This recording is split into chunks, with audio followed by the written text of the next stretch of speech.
Good evening. Thanks, everyone, for coming out. Before we open tonight's special called study session meeting, April 7, 2026, for Sumner County School Board, we will stand for a moment of silence, followed by a pledge to our flag. Feel free to join me if you would like.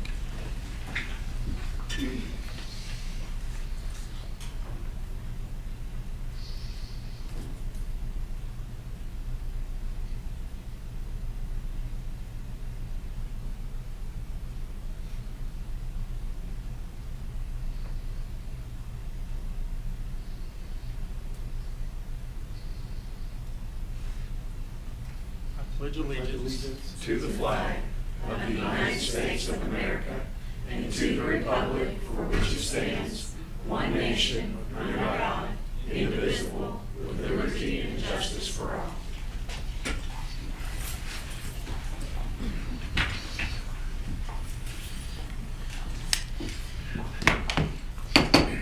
I'm going to call to order our special called meeting. Before the study session, as with any special called meeting, we can only discuss the items that are on the agenda. It's a special called meeting. Item 1 is discussion or action regarding 2026 Sumner Scholars Budget. Do I have a motion to approve? Got a motion. Do I have a second? Second.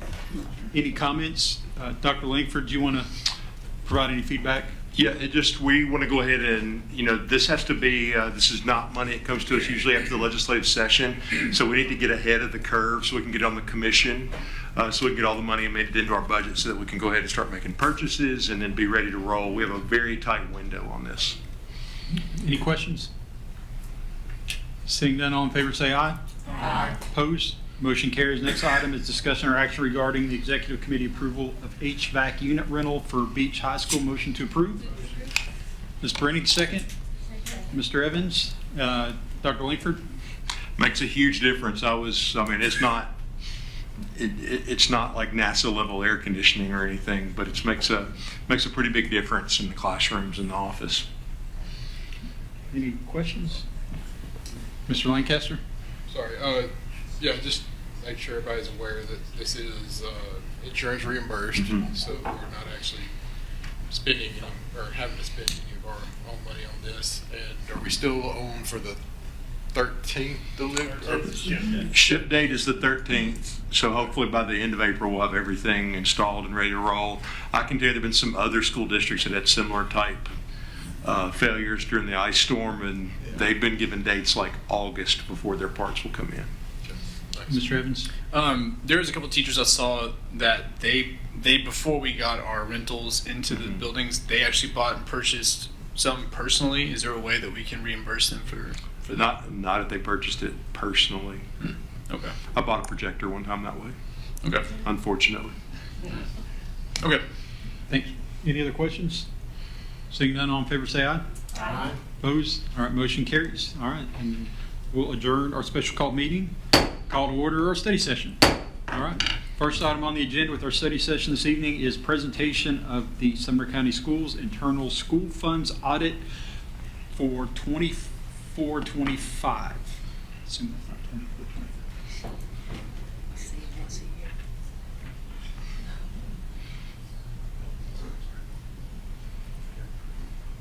Good afternoon. Yeah, as he mentioned, it is the 24-25 audit. I know it's a little bit late in the game for last year's audit, but that's how when you're working. Would you hit mind that red turning the button? mic on real quick? The little button. It's on the bottom. Oh, we got it. Oh, we got it. I'm sorry. It's on now. Thank Okay, can you hear me now? you. Yes, sir. Good. Okay. Okay, well, thank you guys for having me here to present the audit. I come bearing good news, which is good. I think every time I've came. We issued our audit on the internal school funds December 12th, 2025. We issued an unmodified opinion, which is a clean opinion, the kind of opinion you want when auditing. So we issue our opinion on the financial statements. If you look through the report, obviously each school presents their internal school funds financial statements. So our opinion is on those financial statements that they present accurately the financial doings, if you will, throughout the year. And in order to do that, we do audit procedures, we do visit the schools, and then so we do tests to try to test internal controls. So we feel like that those numbers, the procedures they use to generate those numbers to record in their system, actually are working effectively, and that's the case. Again, we issued an unmodified opinion. We did not identify, in addition to providing an opinion, we do issue opinions on internal control. We did not identify any material weaknesses. There were a couple significant deficiencies noted in the back of the report, but again, no material modifications, no material weaknesses, per usual. Just a couple of financial highlights. Total assets for the internal school funds, $8.36 million. That was up about $360,000 from the prior fiscal year. Total revenues just shy of $16 million. Total expenditures $15.6 million. Those both kind of crept up about the same amount, around $700,000 from the prior year, which is good. You expect the money coming in to kind of mirror the money going out, because that is generated in that school year to be used on those kids. So again, everything looked really well. I appreciate Dia, the whole internal audit department, the finance department, the relationship we have, and it really shows having a good, strong internal audit department. Obviously, when we come in, they're used to having their stuff reviewed, and they know how to do it right. Are there any questions, comments?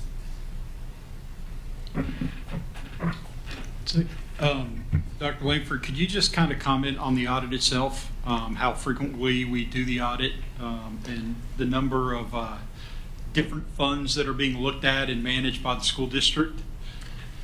Yes, nonstop. I'm going to let Ms. Brown answer that one because she can go through all the different details. So our internal school funds, which are the funds that this audit is for, they are audited annually, and then throughout the year, our internal audit department are constantly monitoring, assisting our bookkeepers, and our schools constantly helping and assisting and doing internal audit procedures, and then they come in once a year and do the consolidated financial statements of those internal school funds. So these are the funds that are in your school buildings that are managed by our bookkeepers and our principals. Just in general, besides these funds, we also have our federal audits that can be at any given point in time, and they do some different metrics to see if what type of what's it called, Frankie? The level of audit. Some is more review. They do a lot of internal testing and have some different matrix that they follow, what type of audit that we'll do for our federal funds. Those are consistent and constant. We also have our school nutrition that is audited separate and a part of, I think they review some of those too, but we also have a group from the state that come in and do an intensive school nutrition audit. And in addition to that, we have the comptroller's audit from the state that audits us annually. They're in here a couple of times a year. They usually do a lot of preliminary work, probably coming in May actually of this year. And then we have our full audit this fall. And then they are here for several months. That's what the funds that you'll see that we are consolidated with the county, and those are reported separately. Also, and on top of that, we have an IT into I call it an IT audit, but they're looking at our financial systems, and also our Chris Brown is a big part of that. Also, just our controls over our IT infrastructure and our IT systems, especially our systems that have any kind of financial component, but it kind of goes beyond that. We have to have a disaster recovery plan. There's a lot of different components of that. They also look at the controls over our system, who has access to certain data within our systems. So as Dr. Langford said, we are in a constant state of audit, but I always say a good audit makes you better. So that's what we expect, and we always want their advice and what we can always continually improve. So That's actually your bumper sticker slogan for the night. Audit makes us better. But I think, just so you understand too, I think it's fascinating. Nobody has any idea the volume of money that goes through a school. And I think we do a really special thing. All that money stays at the school. We don't capture that back into the district. Some districts do that. At the end of the year, if you don't spend it, they capture all that money back, which then encourages schools to just try to spend it all. So I'm really excited because, I mean, when you see that report, you'll see a significant amount of money sitting there because it allows schools to do things if they're saving for something. You know, we do a little bit of both. We do encourage them, like their instructional money. We try to get schools to spend that every year because we want that money to be used for the kids. But also sometimes you'll see a school saving for something that takes more than 1 year to get, and it allows them to do that. It also, you know, you've got sports programs, band, fine arts, all kinds of different programs and everything that are generating a substantial amount of money. DIA does a tremendous job of keeping everybody straight and right, and has for many years. And so we're thankful for our audit team, we're thankful for our finance team, and thank you also for helping us. I think I've said this before, but we've had other counties call and ask us how we do our internal audit in our county because it is the level of support that Dia and Cindy West and their team give our bookkeepers. We have seen great success, and other counties have tried to replicate that because it is very supportive to our schools, but also helps reduce issues within our buildings in our audits. So they do a great job. Any other questions? All right, seeing none, thank you very much. Thank you. Next item on the agenda is Sumner County academics, where we are and where we are going. Yeah. So if audit and taxes isn't your favorite thing on earth, testing is coming up in April and May. So, I wanted to do a little bit. I'm going to go real fast because I want to kind of ground where Tennessee sits in the nation and where Sumner County sits in the state of Tennessee. I want to do a little bit of work to kind of showcase that, and then I want to hand off. Like, I would argue that our academics team, and you'll see a big chunk of our academics team tonight between curriculum instruction, a little bit of CTE and innovation, and then, actually you'll see all the academics team tonight with exceptional education, and then our classroom management with Dr. Hallman. They've been working really hard on a presentation that I'm really excited for y'all to see tonight. But what I wanted to do first was take a few minutes and set up the excellent work that you'll see from them, because we're always in the midst of hearing things about, I think especially as we're coming into testing, everybody's concerned about third grade reading, everybody's concerned about what kind of education does a student get in Sumner County. You hear a lot of things out there, and I found that it's always good to be grounded in truth, like what's actually happening out there. And we have a whole lot to celebrate, and so I'm very excited to begin to share some of that news with y'all. And as I mentioned, first we're going to talk about Tennessee standing in the nation, Sumner County standing in the state of Tennessee, and then I'm going to hand it off to our academics team so they can share what we are doing in our different grade bands to continue the great work that we've done for quite a while. So Tennessee in 2007, Tennessee received a ranking from U.S. Chamber of Commerce. We received as a state, we received a score of an F for truthfulness in reporting about where we were academically. That's not the grades you want to get on any report card, definitely not on that one. And what they said is we were rolling achievement numbers that were really high, but they did not align to what you saw on national tests. So the NAEP is a test that's given nationally every 4 years. And what NAEP does is it allows you to, because state tests are all over the place. Some are really hard, some are really easy. NAEP gives you kind of a benchmark test to see how you do compared to other states. It also allows us to look at the United States against other nations. So if you look at this, beginning after 2007, beginning with the Bredesen administration and carrying on to the Haslam administration, and then on to the Lee administration, there's been a tremendous investment made in Tennessee schools and a tremendous amount of work done in Tennessee schools, and I think really excitingly, tremendous growth in Tennessee schools. So if you look what Tennessee has done since 2009, in fourth grade reading, we've gone from 38th to 24th. In fourth grade math, we've made this massive jump from 45th to 13th. Eighth grade reading, 34th to 21st. And then eighth grade math from 42nd to 20th. So you see substantial growth in the state of Tennessee from 2009 to 2024. If you look at any academic measure, you pretty much see the same thing. Like if you look at graduation rate, Tennessee in 2009, If you use a metric that compared across the country, our graduation rate was, as a state, was around 79%. Now the state's is about 92%. 2025 Sumner County graduation rate, 97.6%. So we're right at the top of the state. It's really hard to go much higher than that because, for instance, CDC students count against your graduation rate. And then you always have some students that you can't track. Anything above 96, 97% is, just stellar. And so really proud. Our high school principals, guidance counselors, the team at each of our high schools does a tremendous job tracking students, helping them. Ms. Collins' team here in the central office does the same. But you can see substantial growth for Tennessee on the national stage. You can see from 2009 to 2024, 8th grade math, the largest national increase in the country, 11th highest in 4th grade reading for improvement. The improvement in all 4 subject areas that NAEP tests were in the top 10. Another thing that I think is really exciting is for COVID resilience, we're one of the top 5 states in the nation. And I think that shows because we had a real commitment to stay open, and Sumner County led the way on staying open. I want to reiterate this because it's fascinating to me how, I think how quickly we forget. I think a lot of it was motivated by our desire to move away from COVID, but we stayed open. Our elementary schools were open 93% of the time during COVID. Our middle school and high schools were open 87% of the time. Miss Herron and her team did a tremendous job.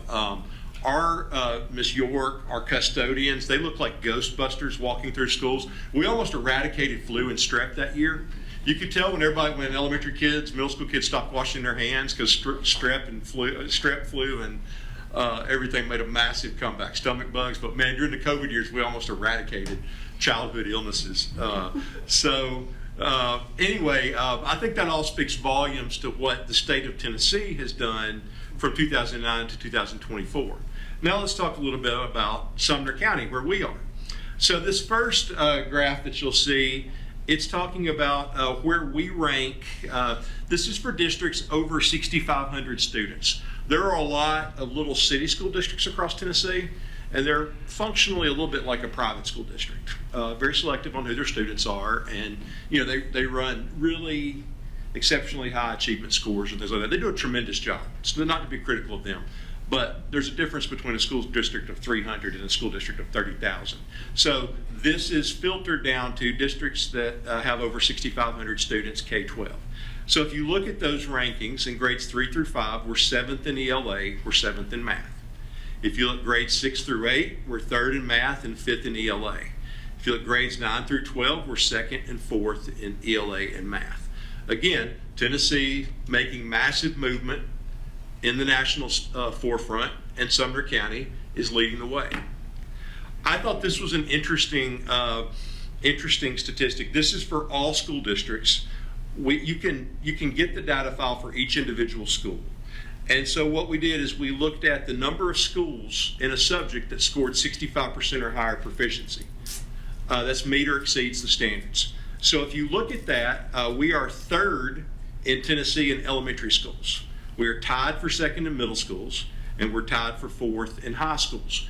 Now this includes districts that are significantly larger than us in terms of the number of schools, and we're right up there with them.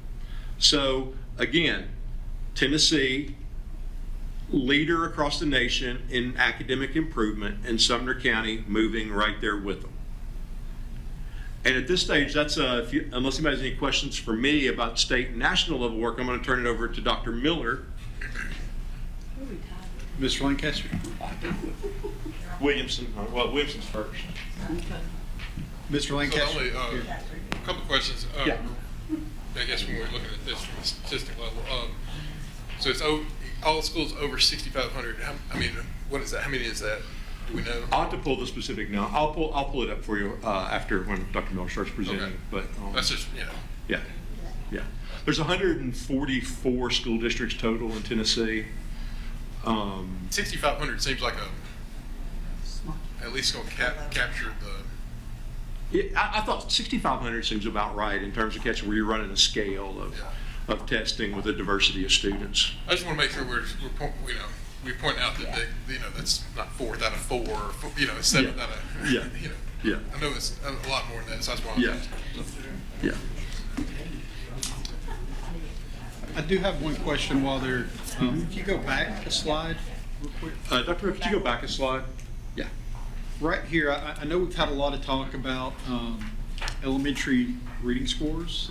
When you look at this graph right here that shows 7th, 5th, 2nd, as we continue, what would you equate to the fact that regardless of where we are in 3rd grade, that it seems that we're making progress and doing a great job of catching those kids up?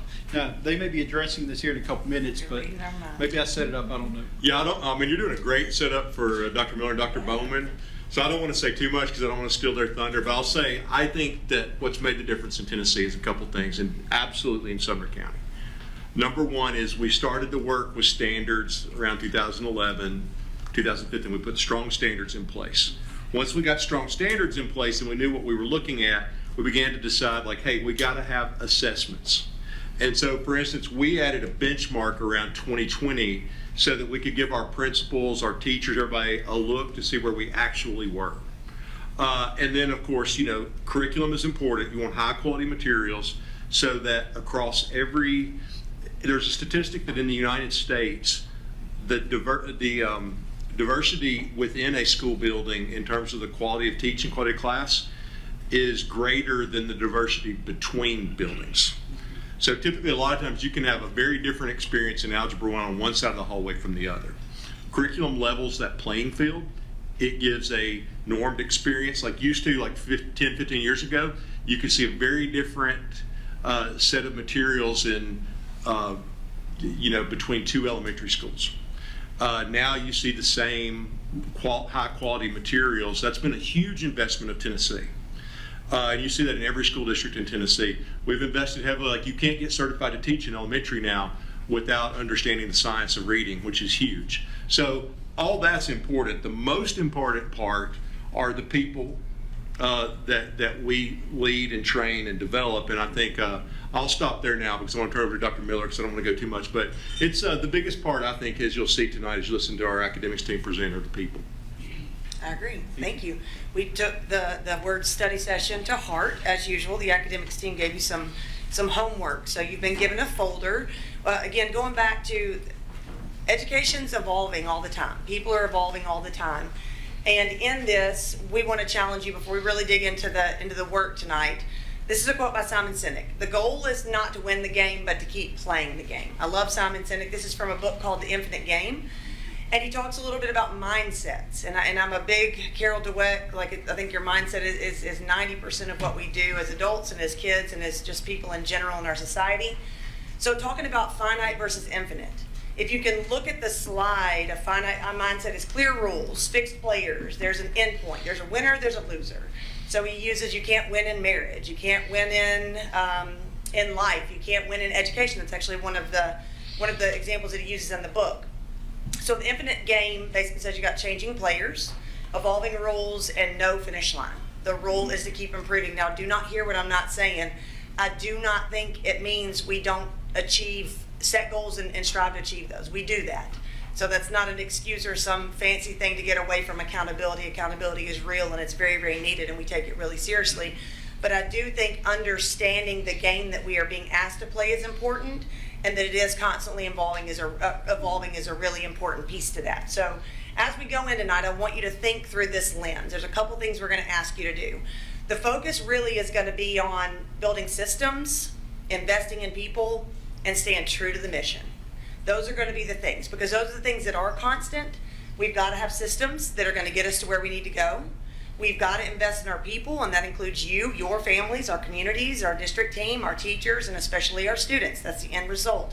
And then staying clear with our purpose. Our purpose is to build better people for a better world. We've said it. It's not a slogan. We truly want to, everything we say and do is geared towards that purpose. But to develop readers, thinkers, and learners, and that's for life. That's for life. That's just not K-12 or even post-secondary. We want our kids to graduate valuing learning. We want them to be curious.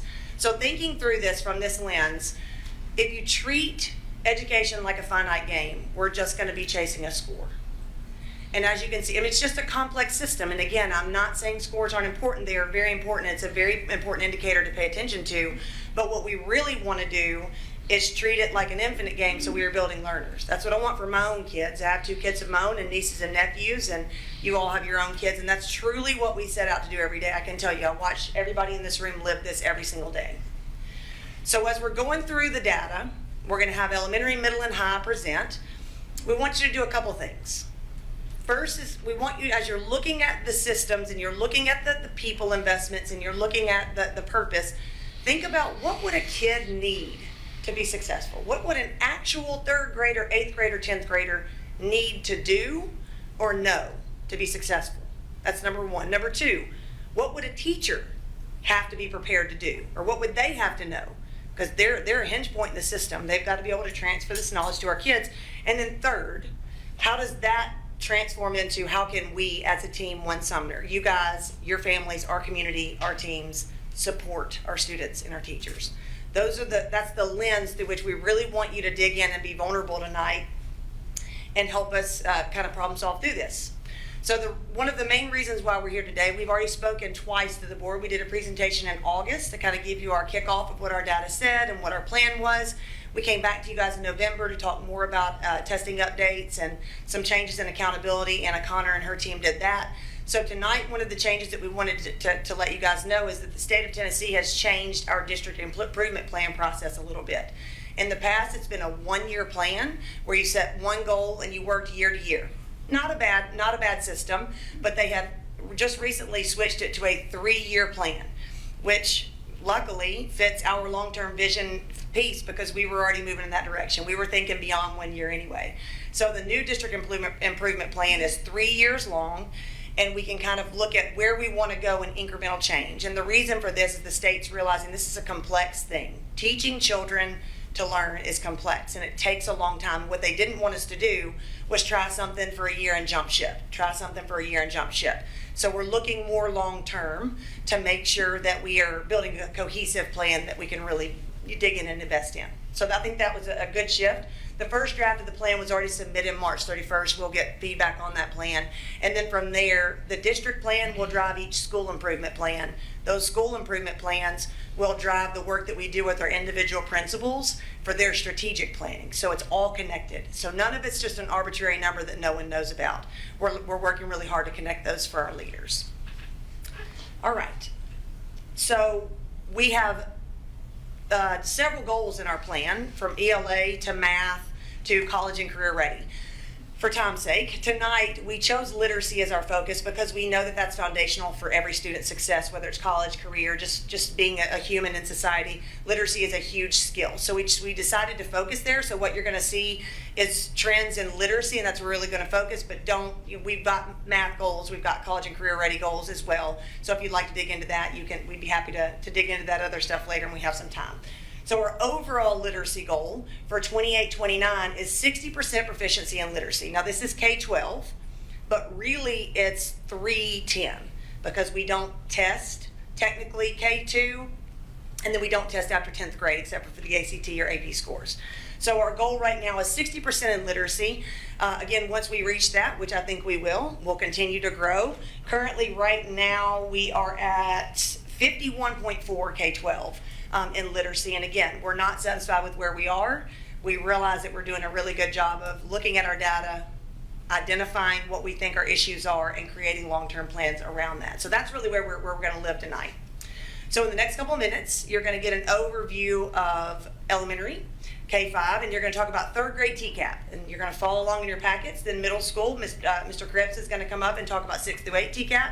Then I'm going to come back up and talk about 9 through 12 EOC. And hopefully by the end, you guys will have a pretty decent picture of just one piece of our district plan, so you can kind of see how we use our data to make plans and inform our choices. So I'm going to pass it over to Dr. Bowman to lead you through our 3rd grade TCAP.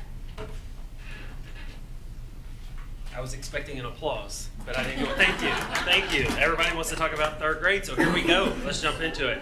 So if you will, go ahead and open your folder. The first thing you have should be an actual TCAP test. Go ahead and pull that out. It's going to look something like what I've got right here. I'll show you an image in just a second. So just really quick, how the TCAP test is structured for a third grader. I want to remind everybody up here that the first time a kid takes a TCAP test in the state of Tennessee that counts is really third grade.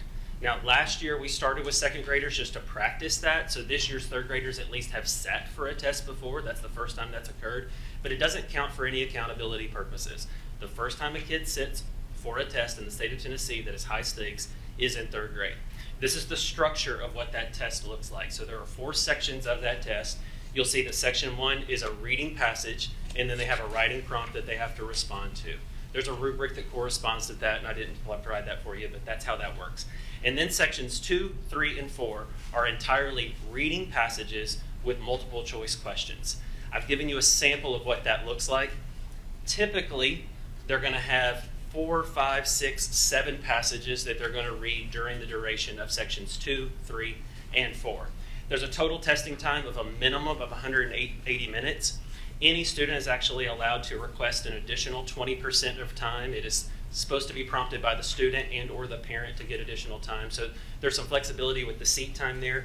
But just to put that in context, if the board meeting starts at 6, it is sitting here silently, sustained at your seat until 9 o'clock.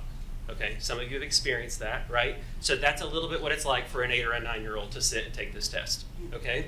Varied text, so there's literature pieces, but there's also informational text. So you've got a mixture of fiction and nonfiction text, and then there's total items scored anywhere from a range of 38 to 58. The state does give us at least an idea of how many questions are going to be asked and what the corresponding points are for that. So this passage is an actual TCAP passage. So I'm not playing any magic tricks or anything like that. I want you to actually see what a released item is. If you don't believe me, you can open up to that second page, and it says Spring 2023 at the bottom, TCAP item release, meaning that this was a previous passage and the state released that so that we can see what the test actually looks like for third graders. State has not always done that. When they changed standards, Dr. Langford already referred to that earlier, we started to get a few examples of released items, and so we can actually see what it entails. In education, we call that sometimes maybe a backwards design model, so you can kind of start with what the goal is, be successful on this test, and then think backwards. What is a kid going to need to be able to do to be successful in this? So our topic today is Tatinda, is the name, or at least I hope that's the name, teaches his town. All right, I'm going to give you some quiet time, some actual study time, not 180 minutes, because I think you have to like make a motion to extend that. We don't want to do that. But as you read, what skills do you think an 8-year-old or a 9-year-old, now I have a 10-year-old at home, so if you don't know, you're welcome to babysit him at any time. But an 8 or a 9-year-old is going to need to demonstrate mastery of an assessment like this, and to do this in a row for 6, 7, maybe even 8 passages. All right, so I'm gonna set my timer only for about 2 minutes, maybe 3. And I want you to just kind of think through that. And I'm serious when I say I'm going to ask you to give me some responses back, because I believe that the people doing the talking are doing the thinking and the learning. So I'm going to expect you to kind of respond back of what is an 8 or 9-year-old going to have to do to be successful in this. All right, go.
All right, pencils down. That was 3 minutes. Now you have 177 more minutes in the bank if you want to use those and sit and be like a third grader, or we can jump straight into the activity. And I'm going to vote that we do that because just sitting in silence for 3 minutes is hard for me. I don't know if it's hard for some of you all, but our society does not promote what we just did. You know what I mean? Our society is busy, it is noisy, it is constant interaction in your face. And if we think that as adults, our generation of children are like that too. I cannot go to a restaurant right now without seeing families sitting and staring at screens. Our students are not being trained at home or really anywhere to sit in silence and sustained reading. Okay, we did that for 3 minutes. And for me, as a 42-year-old, that's a little bit uncomfortable. So I want you to kind of think through that as we ask this question. What skills is an 8 or a 9-year-old going to need to demonstrate to take an assessment like what we just looked at? And that is not rhetorical. I really want your responses. What do you think? Ms. Bruni? You said one right off the bat, which is focus, Yeah. which is really hard at our age and even Right. harder at their age. I think one of our key words, grit, is another one that Yeah. they'll really need to stick through Right. and flip back and forth between the question and the text and find, be able to stick with it and not just answer the question in the moment. Right.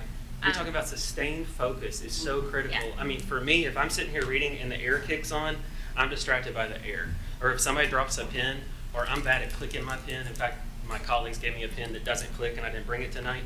But you're exactly right. That's sustained focus. Or somebody's got the sniffles. All I can focus on is the sniffle and not the text. But keep going. I think context is huge in what we saw, in what we're reading through here, like being able to determine context Okay. clues. Yeah. As I was reading it, I was thinking about my 7 and 9-year-old and what they read at home for fun, because I want them to read for Sure. fun, versus the complicated text that we're reading here, and where they would get stuck and how they would have to move themselves through it Right, without support of being able to say, hey, what does this mean, or what is this word? Yeah, it's confession time, and I hope I don't get removed as supervisor of elementary instruction, but 1, 2, 3, 4, fifth word in, I had to pause and sound out that word. Senyati, I hope, maybe, I don't know. I mean, I could maybe even stop at the title and think Tatinda. I think that's how you pronounce Tatinda. And once I get that down, then I got to pronounce Senyati, and then I got to pronounce Zimbabwe, and hopefully I know that. And they got a little footnote in here. Okay, it's a country in Africa. Well, that doesn't tell me much if I have no context. So that's kind of what you're touching on, right? Yep. This background knowledge that I'm going to have to know to attack this text. Yeah. All Well, right, and what even else? when you get to the questions, there's context clues that Right. Right. if you don't know what the word means, you have to then read the sentence. Yeah, I got to go back and read it Figure again. out. Go What? back. I just read that already. Yeah, it's great. What else are you seeing? Mr. Lancaster? So, a couple things. One, obviously, when you first sit down, you've got to know words. Like, Yeah. you can't be sounding out. You've got to have a pretty good reading ability just to read through this. Just to attack the word. Yeah. You also have to have. I think we all both kind of hinted on it. Vocabulary. This is not. I would say this is not what we had as a third grade vocabulary, but it's a Thank little bit more, goodness. a Yeah. little bit more challenging. Yeah. So you've had to actually read some stuff before, and I do see. Hang on, say that again. You have had to read some stuff before. You've had to Yeah. read and practice this before. Yeah. You can't just sit down and do this. And I would, the one thing that I'm seeing with I've got a first grader, so the passages that you guys are sending home, he's more with just learning to read, learning to recognize the words. Obviously, the passages sometimes have a lot of the same sounding word in it, but might rhyme several times. That's first grade. I guess my question, or is we carry that into second and third grade too as well. Don't we? Yeah. Are we, and this is just, I haven't ran across it because we didn't have that. You know, I've got one 10th grader, I've got a 6th grader, and, you know, he's the first one that's had those, you know, we've always had the little nightly reader books, Sure. which is a mixed bag. Sometimes you get one that's like, and it's not, what I mean is a mixed bag, it's like sometimes you get one that's a challenge, and sometimes you get one that's a fun read, but they're, you know, these passages that the Sumner Reads passages is what I'm referring to, are kind of building, I can see where that's kind of building him up to this, because it's a long passage. He has to sit there and read it. Part of it is kind of, you know, sometimes we time him. He has to read it 4 times a week, which, To get his star, he has to read it 4 times a week. yeah, to color the back of the page, he Yeah. has to read it 4 times a week. My question is in 2nd and 3rd grade, are we starting to like actually have questions like after that, like, hey, what did you actually read? Yep. Because right now, I mean, in 1st grade, he's just like, can you read it? Sure. We're going to talk about that. Okay. So I'm glad you brought it up. So You that's actually one made a great thing. Is sales like, pitch for some of the things we're doing. that was the hardest thing for like both my daughters is, and I guess anybody, is like remembering what you read, because these aren't short passages. Right. And I have probably cursed IXL once or twice in my life trying to get to, or Study Island or whatever it is, when you're trying, you know, the teacher assigns you the study island, and you've got to get the 90% to, Gotta get that blue or ribbon. 100%, Yeah. whatever, and you get to that very last one, you think, you know, because one of them, I think it's Study Island, you miss one when you get in that challenge zone, you go back to 90, and I'm sitting there helping them, like, hey, I want to go to bed tonight, and you miss one when you get to 98%, and you go back to 90, and then you got a whole new passage to read, and it's like, yeah. Sounds like a little post-traumatic stress, Mr. It- Lancaster, that- from yeah, the that- Study Island. That one is, Yeah. that's a post, yeah. Yeah. Yeah. Okay. But I guess the other thing is, are we teaching kids, and not, I'm saying are we, like, I'm not accusing us of not, I'm just like, one thing is like, if I'm 8 years old and I'm reading through this and I get to word 5 like you did, and you know, I'm frustrated. I don't know what that word is, and I'm sitting here reading that passage. Do we get to where are we teaching kids like, hey, it's okay, just, you know, make up you know, it's just a name. Sure. It's a capital, it's obviously a name of something. Make up a word, whatever you can say. I remember having to do that with my daughter and say, hey, don't worry about the name. Don't get hung up on the name. Read the rest of it and see if you can answer the question without knowing what that word is or anything. These are great questions. Does anybody else have any thoughts about what it would take for an 8 or 9-year-old to be successful before Mr. we start Evans? talking about some of those things? A little bit different perspective, 'cause my wife's a 5th grade ELA Yes, she teacher. is, yes. So, obviously I hear a lot about this on the back end. My thing is, like, I know this was from 2023. Yep. Man, it's just like so boring. I couldn't imagine an 8-year-old thinking, and I know that we can't make everything cool and super, like, you know, but my question is, are we as a district allowed to provide that feedback back to TCAP? Because to me, I'm like, what 8 and 9-year-olds are exposed to now from a just media perspective and just like on the daily life, like I couldn't imagine them wanting to sit there for 180 minutes and then expect, you know, we're putting so much pressure on this one test, Yeah. and then them being able to I mean, to me, it's like it's not, I mean, it's 3 years ago, but it's like anybody read that today? Most kids see laptops or tablets. They don't see computers anymore. And so my question is, are we allowed to, as a district, allowed to provide feedback that we gather?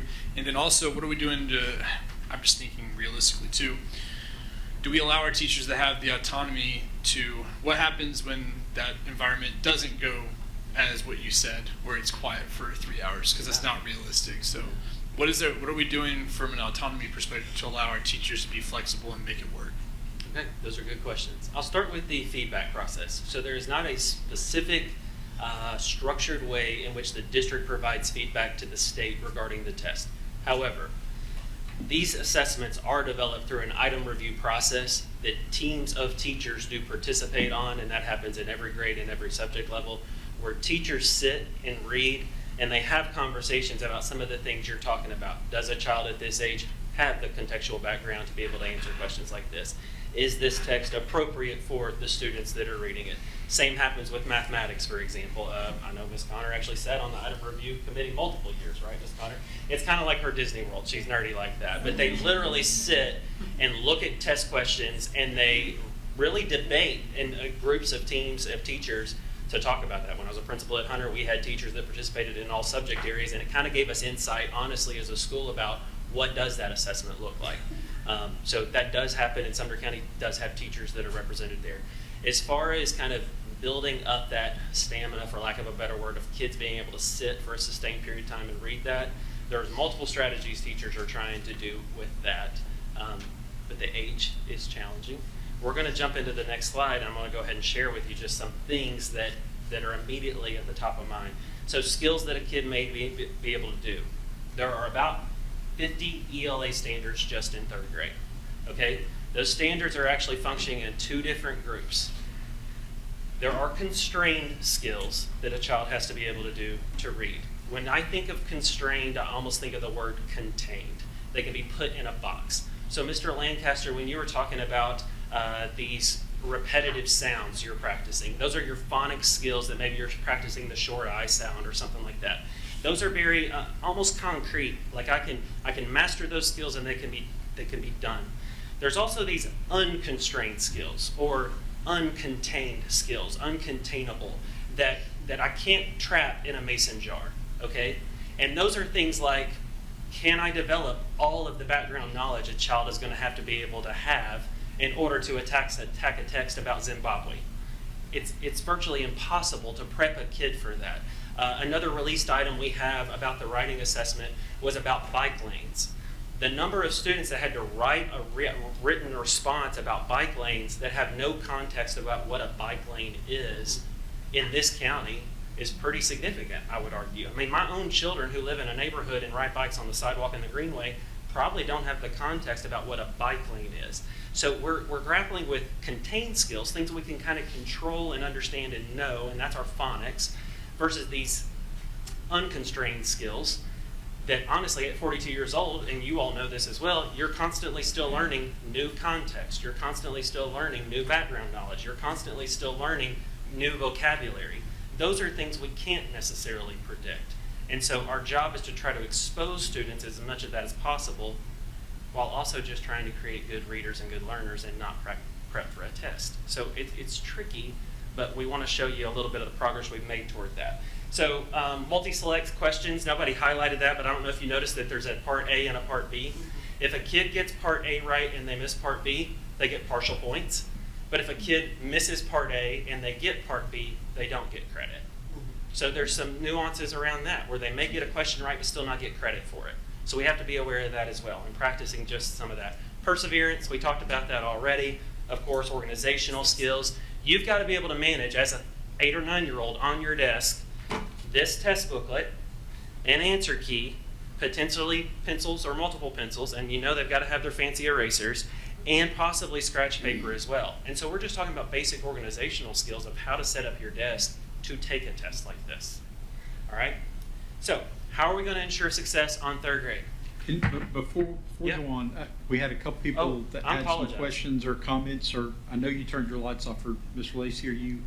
Yeah, one of mine was you need patience and consistency. Yeah. We worked with our daughter, and she would get frustrated when we would work with her on her homework and stuff, and she ended up acing the TCAT and the reading part. But you know, what do the kids, you know, that don't have parents that help them? Absolutely. How do they overcome Yeah. that situation? Because one of my daughter's teachers made the statement that some teachers tell them that's your job. It's not my job to do homework with the kids. Sure. So how do, I guess, we as a school system overcome that? Yeah, that's a great question. We're going to talk about it on this timeline, but thank you for asking that. Go Ms. ahead, Barnes? please. Yeah, and I think you covered it on the slide before, but just that comprehension, Yeah. that cognitive thinking Mhm. is so, even in some of the, you know, most simplest questions, you've still got to be able, it's that cause and effect Yeah.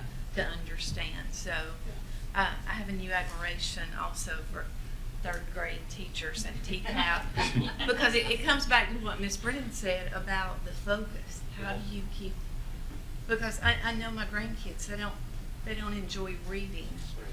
And so how do you set our students up for success? How do we do that? I'm so Yes. glad you asked. Thank you for teeing me up. So it's going to start like before we even. Oh, I'm sorry. One more. Ms. Eric, Hayes. I do. You've already covered It's a an lot. active class. I'm okay It with is. this. Go ahead. You're an awesome talking. teacher. Well, thank you. Eric, our educators, kindergarten, first, and second, and that practice test, TCAP and second, they daily are preparing the students. I mean, this third grade TCAP is not thrown at them. And these teachers have been working on these skills. Now they're fighting the attention, probably, to get them focused, a discipline focused.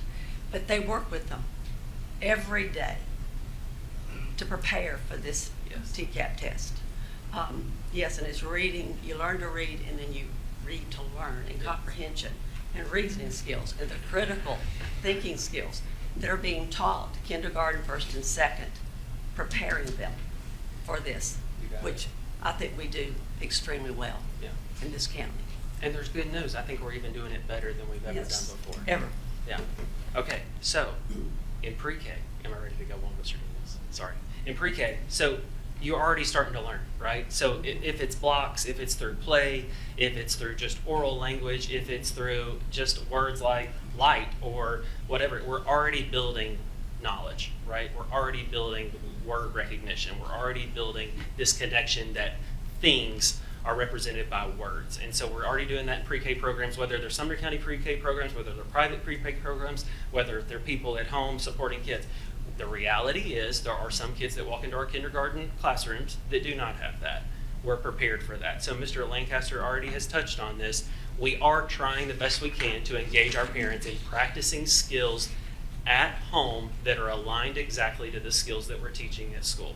So our team, we've got a fantastic elementary team. They should be up here because they're really the brains behind the operation. They have these Sumner Reads packets, and they're very simple to do. They can be at times a little bit monotonous, but that's on purpose so that a child is gaining their confidence. So if we can build a child's confidence early on in being able to access text, and in this, they would be doing that. So let's say we're learning what T and F are. We have a kindergarten Sumner Reads packet that all they're doing at home with their parent is identifying the letters T and F. What we found is, Mr. Lacey, many of our parents engage with us when they feel like they can do it. I've got a classic example of that. I got a 6th grader with math. When he comes home with math, my wife says, I can't help with that. Eric, you've got to do that, which is laughable because I'm not that great at it either. But if a parent has something at home they can do with their child that the parent can feel successful with, we found that there's more connection. The great thing is when we're practicing those skills through Sumner Reads, and it's what the kid's already done in class, the kid is almost making that connection and showing the parent what they're learning as well. So those progress, as the skills progress from K all the way through 3rd, those little passages that we give out to parents to do every single week also progress. Not everybody's participating in those, but a high percentage of our parents are. Our last survey that we took with teachers, over 75% of our parents were engaged in that work, like Mr. Lancaster alluded to. We've also got this multimodality training or piece to our teaching, and so you see these little letters that we've got here. Those are magnets, and the kids actually have magnet boards, and they move and manipulate those letters. So as they're learning letters and they're learning letter sounds, they're also starting to build words. And so students are doing that in a very tactile way, and it's engaging for these younger learners. Then we progress into more and more where we're putting words together, we're building words and we're building sentences. And then we've already highlighted this. The last time I was here, I'm trying to remember when it was, November, I actually passed these out to you where you were able to touch and handle books. And so what we're really excited about, January of 2025, using a combination of multiple funds, kindergarten, 1st, and 2nd grade classrooms got over 42,000 books. These are decodable text. It's fantastic. Go ahead, Miss Brennan, you clap. That's fine. It's awesome because what our teachers said to us over and over again is we want more books in these classrooms to practice reading more and more, aligned to the skills that we're teaching. Because again, I'm going to go back to what Mr. Lacey said, it's helping build confidence. If you give me this text and I don't feel like I'm a successful reader and I'm having to take the TCAP test, I'm going to shut down.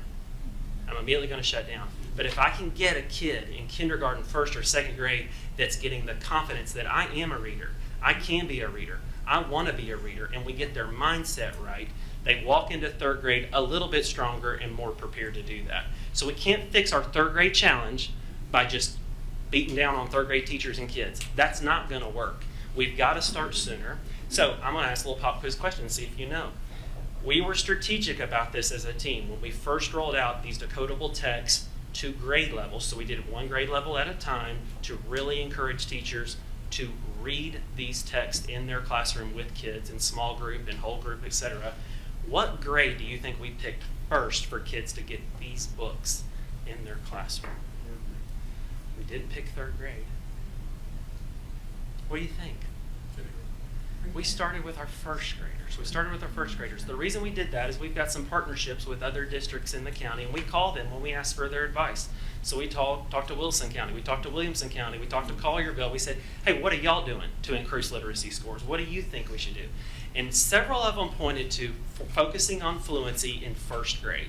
So current second graders got these books first, and we're excited about that because what we think we're doing is building these cohorts of a next generation of readers that are walking into these third grade tests that are more prepared and more excited about reading. Their minds are right about reading. I've got Moonshot on there because that's a text they read in third grade. I think it's appropriate because of everything that's happening in the world.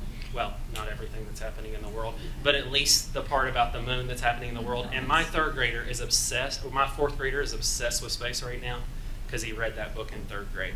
We've also got family engagement practices and those kinds of things. So this is kind of that push that we're making to build readers before we get to third grade. So let's talk about third grade. We've alluded to the district benchmark. And the district benchmark gives us an indicator in spring before we take testing of how are we doing. Is what we're doing working? It's like a checkpoint. And it's really helpful to know, like, not how do I feel, what are the teachers saying, what are the kids saying, what are the parents saying. No, what is concrete? What can we really attach ourselves to, like what is working? So in spring 2024, we were predicted to be proficient at 43.1%. We actually hit a 47.5, so we outperformed our benchmark. We made some adjustments based on that benchmark. That's a little bit before my time. We made some adjustments to that and made some progress. Last year, we were predicted to be at 47.6. We outperformed that at a 49.3. But I've told you, if we're trying to play the long game, if we're trying to play the short game, we're going to lose every single time. We're trying to build readers, not test takers. So if we get to this year, we just took the benchmark, we're at 53.6. That's a predictive score. That's not our actual TCAP score. We don't know what our TCAP score is. That is still to be determined. But I hope you see a trajectory. Speaking of Moonshot, right? I hope you see a trajectory that we're building these cohorts of readers and we're hoping to walk them into third grade more ready, more capable, more background knowledge, more exposure to those unconstrained skills of vocabulary, of context, of those kinds of things. And we're hoping to even outperform that number, right? If you want good news, I mean, we just got at Easter, we're hoping to outperform that like we have in the past and maybe even hit 55%. Oh, that would be great, it'd be awesome, but a 6% jump year over year we're excited about. And we think that some of the work that we're doing is paying off with our third grade results. I've got Ms. Brenning had a comment. Yes. I just have to call out, since it's April, which is School Librarian Month, Yes. that the one thing missing on your K or pre-K through third is the love that our school librarians teach of our kids for reading. Yes. Because I think it's important to be able to functionally do it, but you have to love it. Yeah. And I could shout out endless names of our school librarians, but I just want to take a moment to say, like, we don't get to 55% without kids learning to love 100%. what they're reading. Yeah. Mr. Lancaster. Yeah, so remind me again, Sumner Reads started last January, is that right? We started that in August of last year. August of last year. Yeah. Was It's it, our year, we're a was year it and a half in. kindergarten last year or 2.5 just, years. Say that again? was it kinder? I think we started kindergarten, I guess, January. Is it always in January when you start? So initially we rolled it out in January. Based on kindergarten teacher feedback, we actually created additional pieces that is just letter recognition. So probably when you started in kindergarten, you already had words to put together. Kindergarten teachers told us, go ahead and start with practicing letter recognition. So we did that earlier this year. I think it started in September 1. Well, that's good, because that's kind of was going to be Yeah. my suggestion, if we could do something, but simply because, hey, parents are, Yeah. we could be like Pavlov's dogs, you know, kindergarten parent, I mean, that's the time to get them. They're hungry, Yeah, right? they like, hey, my We kid's at agree. school, we're doing I something. want to help my kid. Exactly, Yeah. and the further away you get from that initial, like, Right. you know. But we want to excitement. create opportunities where they feel successful helping their kid. If they have multiple opportunities in a row where they feel defeated as a parent, they're going to give up on us. Right. So we're trying to build something that is doable for a parent, and it's simple. Yeah, but if whatever, if we can get in the, like, get people, not only the student, but the parent in the habit, because, I mean, we're in the habit, like, hey, go get your red reading folder. Yeah. And we've got to read our nightly book selection, Yeah. but also our, Passage. Yeah. that thing, Yeah. the Sumner Reads Sumner thing, so you can Reads. get your star. Yeah. But that's what I didn't know. I knew we started in January of kindergarten for my son, We you did. know, but. We took teacher feedback and parent feedback on it, and they said, let's start it sooner. I want to help my kids sooner with reading. And that's a great thing. Like, let's do it. So my other question is this is more of like a state question, like, so January, what year is this? Oh, okay, 23, right? We started, I think that's right, or spring of 2023. The state did the third grade retention, because that was like my first full Yes, sir. year on the board, and that was a huge deal because, you know, everybody was concerned. Are we seeing actual quantifiable results? Not we, like our district, but like, are we seeing that worked or is doing what they At the thought it- state level, Yes. there are marginal improvements to third grade proficiency according to TCAP, Okay. based on if we just base it on the law.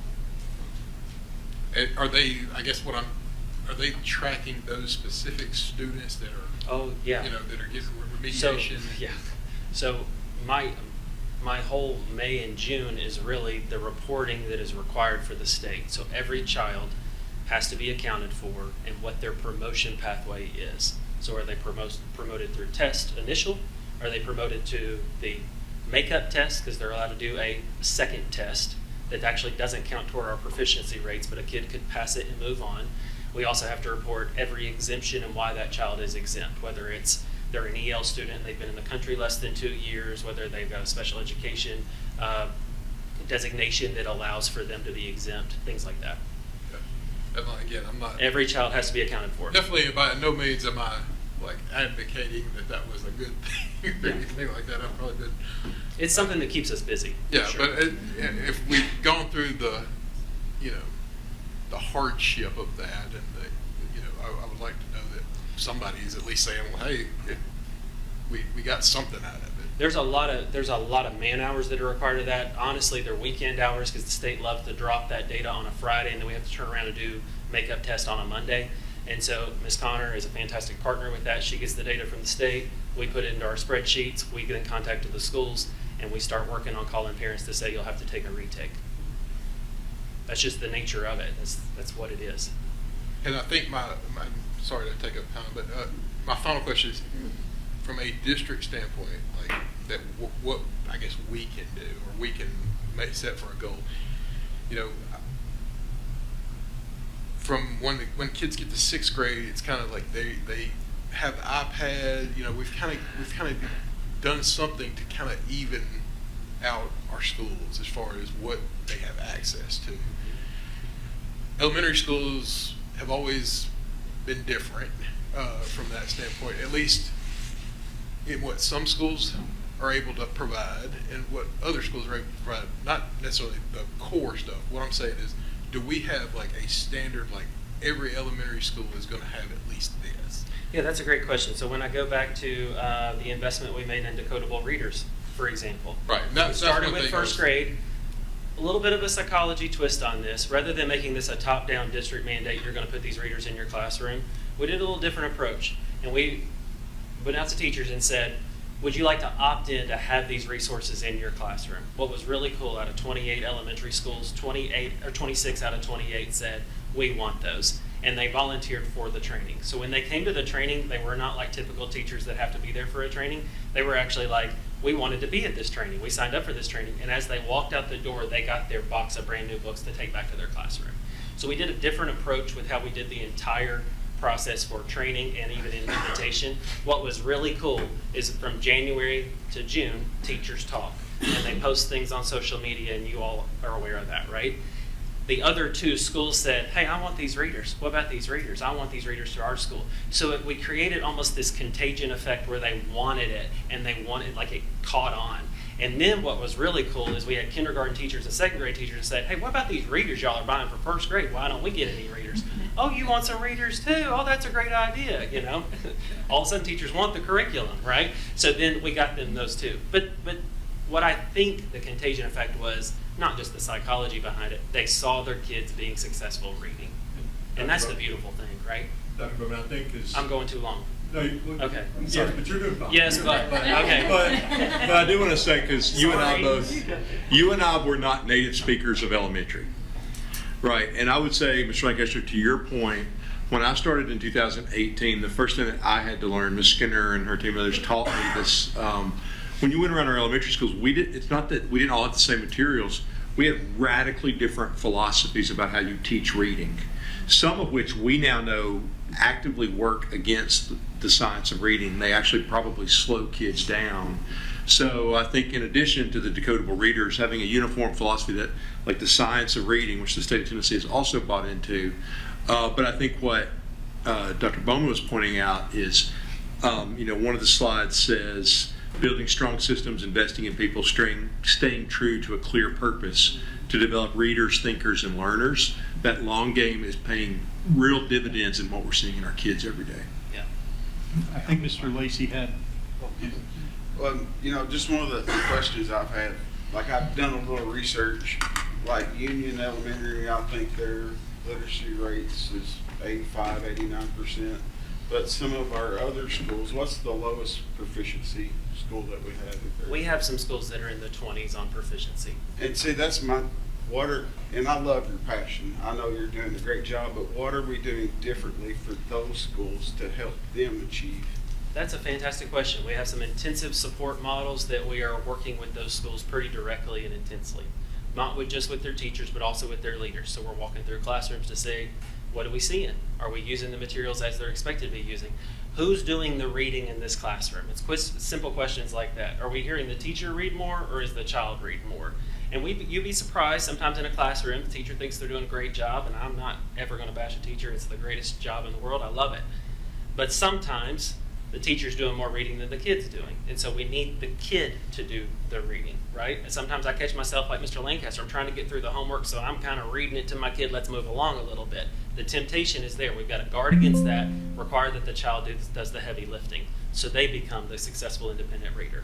There's also situations, Mr. Lacey, to be honest with you, that the kid doesn't bring the context that they need to it, and we're working as a school district to build that context in a controlled classroom environment as fast as possible. There's kids that don't know where Africa is or Zimbabwe is. There's kids that do. So we're trying to balance that. Sometimes that's affected by poverty and other things. All right, I'm going to be quiet. I'm sorry. That was long. But third grade, it's important, right? All right, there you go.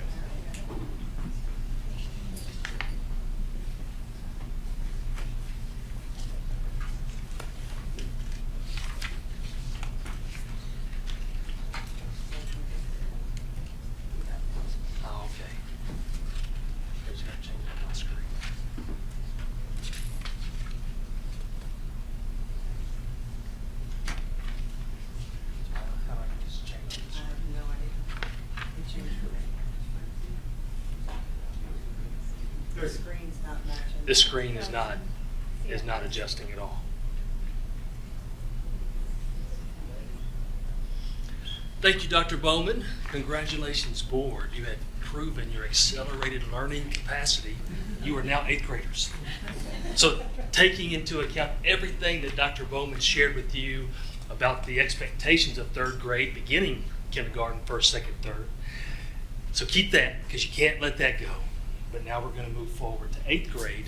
So think back to when you were an 8th grader, the types of emotions, the types of relationships, the decision making that you had to endure each and every day. Or if you are currently living with someone who utilizes that adolescent brain, then you can make that relation too. And I do apologize for the delay, but I'm waiting for this screen here to update.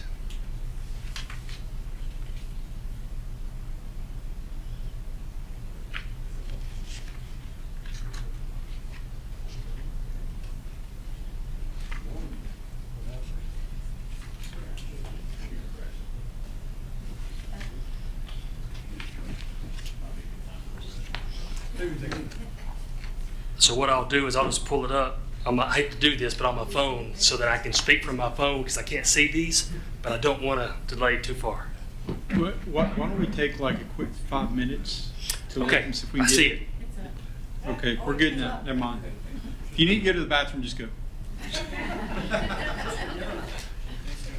You're welcome. All right, so thank you. So what you're going to do in your packet is you're going to take out the document that says Fall 2025 Anchor Set, Grade 8, Explanatory Essay. We're going to hold on to that in a moment. I'm going to take you through a little bit about what 8th grade TCAP is going to require.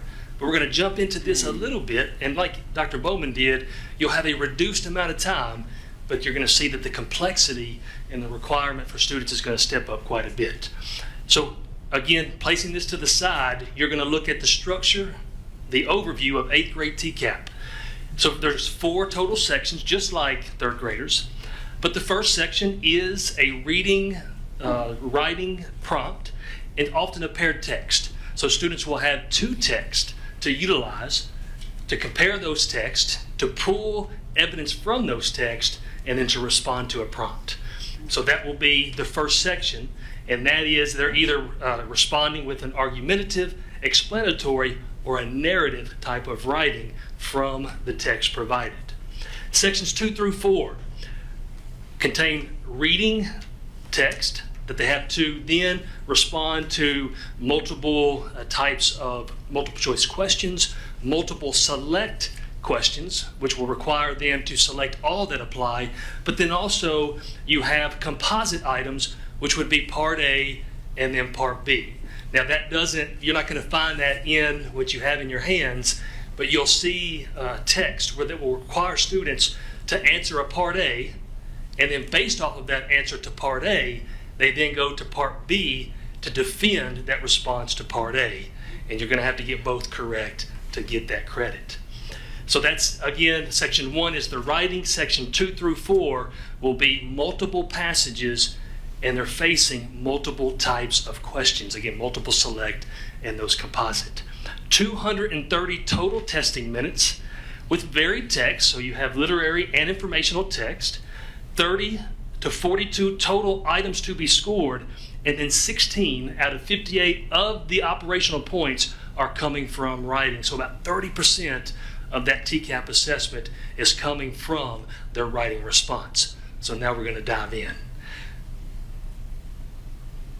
And so what you have in front of you, this is a released item, similar to what Dr. Bowman took you through.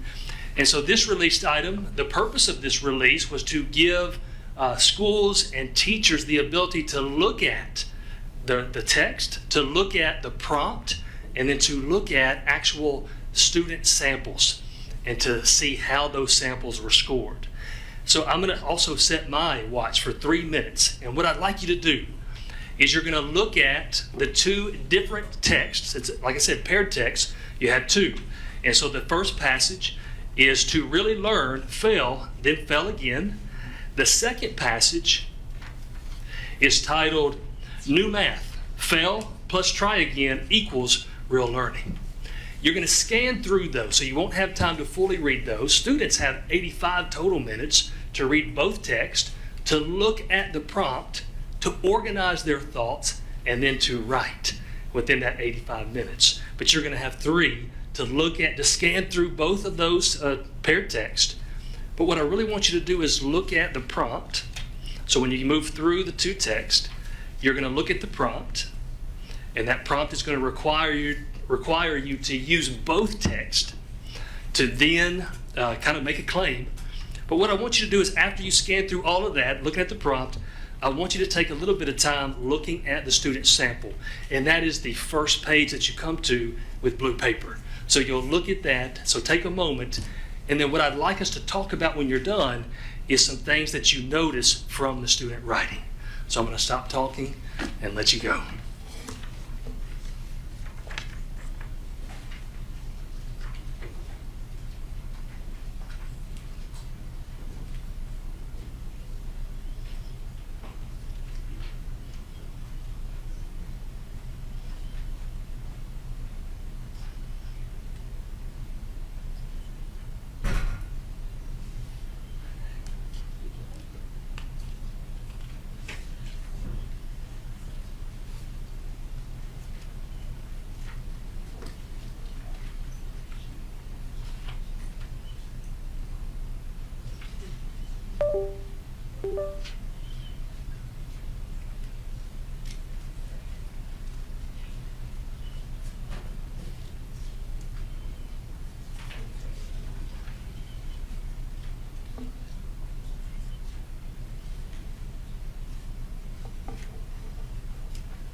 You have about 30 seconds remaining.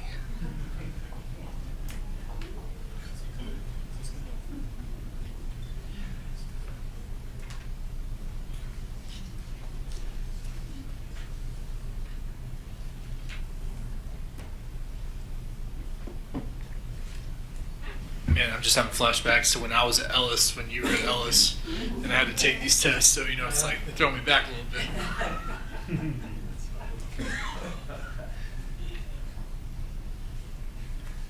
Sometimes you have to live it.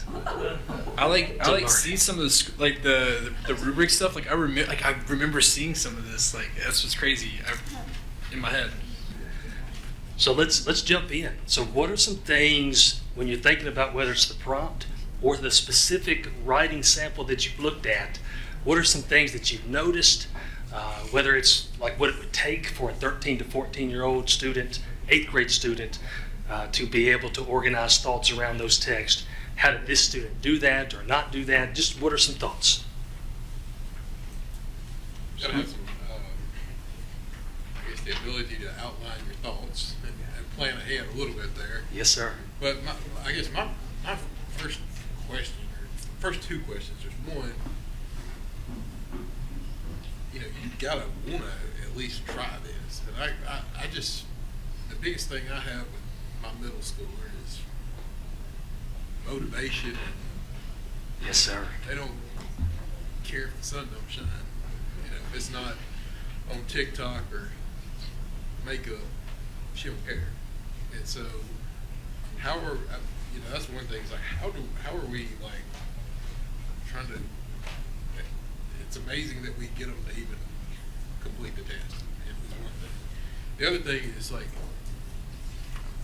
so if somebody at the state actually sits down and reads this, deciphers, whatever they're trying to say. I mean, I think this one's pretty good, but even, reading through it, I'm trying to it's handwritten.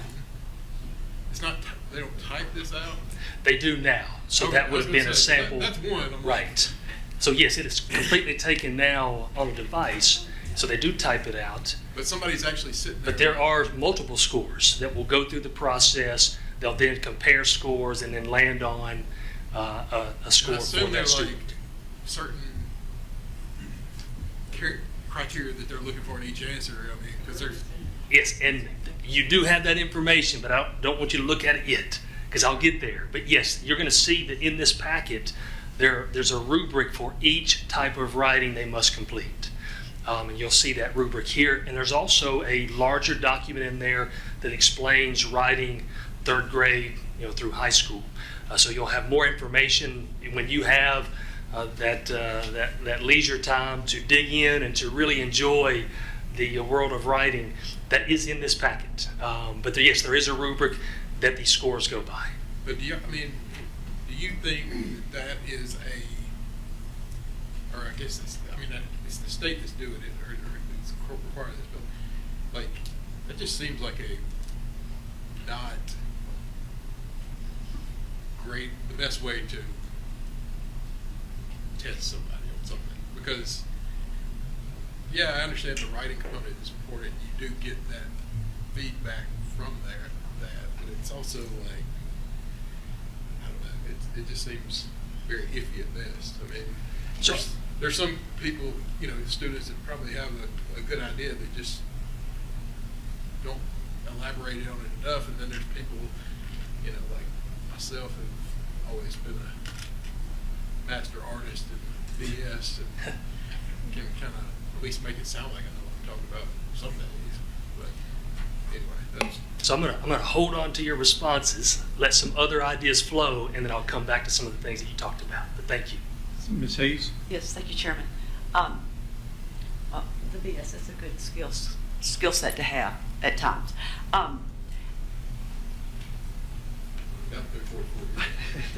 Took you that long. The prompt question, Yes, ma'am. they see the prompt question and they're able to see what they have read as they're writing, correct? Yes, ma'am. So They can on go the back. screen, they will have to manipulate between the multiple text. Okay. There's so- often a few questions where they do have to answer a few things from the text before the writing, Yes, but they can see the multiple text. okay. They can see the prompt. And they're also able to make, can There's they make notes? there's a device, there's a item their on the computer. device, a notepad, That's what I that's thought. actually built into the system. So if I'm reading through this, I think an important skill is what is the common. It might be worded different and quotes by different people. But the takeaway for me was this consistency of failing is okay. That's how we learn. It's okay, and be creative. I think one statement was the lack of creativity. It just stunts you. I mean, you've got to expand your mind to grow. Be creative. There's freedom in that, and giving a student the permission failing is okay. That's a way of learning. Do it again. Try again. How many times did Thomas Edison, and he had all these people, poo-pooing? No. But look what we got. Yes, ma'am. It took me, how many times? This kind of thing I'd be writing over in my note on the side in the computer test. But how many times I failed, but look what I got. So that was just the main theme for me throughout both of them, both passages. And I think that the skill is students pulling that out, Yes, right. but recognizing in the prompt that they have to relate it to student-centered learning. Exactly. So they're not just restating facts and details, but now I've got to take both messages. So personally, it's okay. I can fail. Mhm. This is how I can fail on something. Ask a question. Asking a question is good. You're not wrong by asking the question. Attempting to do something, or given some materials in a classroom, allowing the student to create something, prompt with the teachers, But yeah, I would walk away from this and go, hey, it's okay. If I fail at this, I'll try it again this way. Before I Thank jump to Ms. Thank you. Stewart, I've got a question, Dr. Langford. When did the state start building the testing at this level from an essay standpoint? Because I was thinking back, I'm dating myself, but I would have been in this school 35 years ago as an 8th grader. This actually was a shop class thing, but like I said, I'm dating myself. 35 years ago, when this was Gallatin Junior High, I would have been taking the 8th grade test. I don't remember having to write at this level, like from an essay standpoint. I think it was around 2011, 2012. When we began to seriously upgrade our ELA standards, writing became, before that there was an essay on there, but Ms. Cripps, you probably remember too, but it was like very formulaic. It was not anything like what we're doing now. But I can remember when I was principal at Station Camp Elementary, and this was back in like 2014, 5th graders were doing paired text. So it goes back. 3rd graders were beginning to write. But the paired text, the multiple select, the part A, part B, the other tricky thing, and I'll talk about this in a moment, is there's also distractors. And so there's not just one right answer when they're responding. And I'm going beyond just the writing piece. But students are trained that you have to be able to recognize what's the distractor. So if you're answering a question, you're not just answering what might be right, but what is the best response? Because there's another response that could be correct, and that's called a distractor. So you have to be a skilled enough reader. And to go back, Mr. Lancaster, to you're wondering about motivation. The biggest lift in middle school is creating confident, purposeful, and students who are accountable. They recognize the benefit of owning it, doing their best, and the results from that. So that's part of that lift too. And teachers are practicing this, not just building the skill, but also building the belief in themselves that they can do this.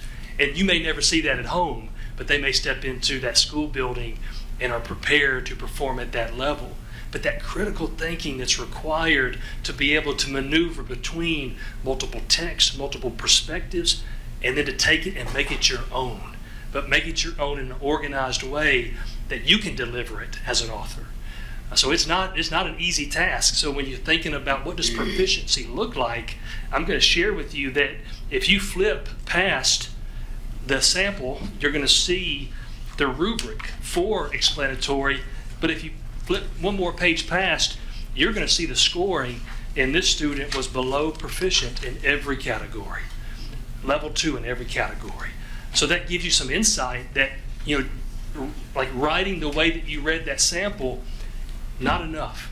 Now that student could clearly comprehend what he or she read. So they clearly could read it, they could comprehend it, but they did not meet the expectation to be able to articulate, according to the prompt, what the prompt was asking using the paired text.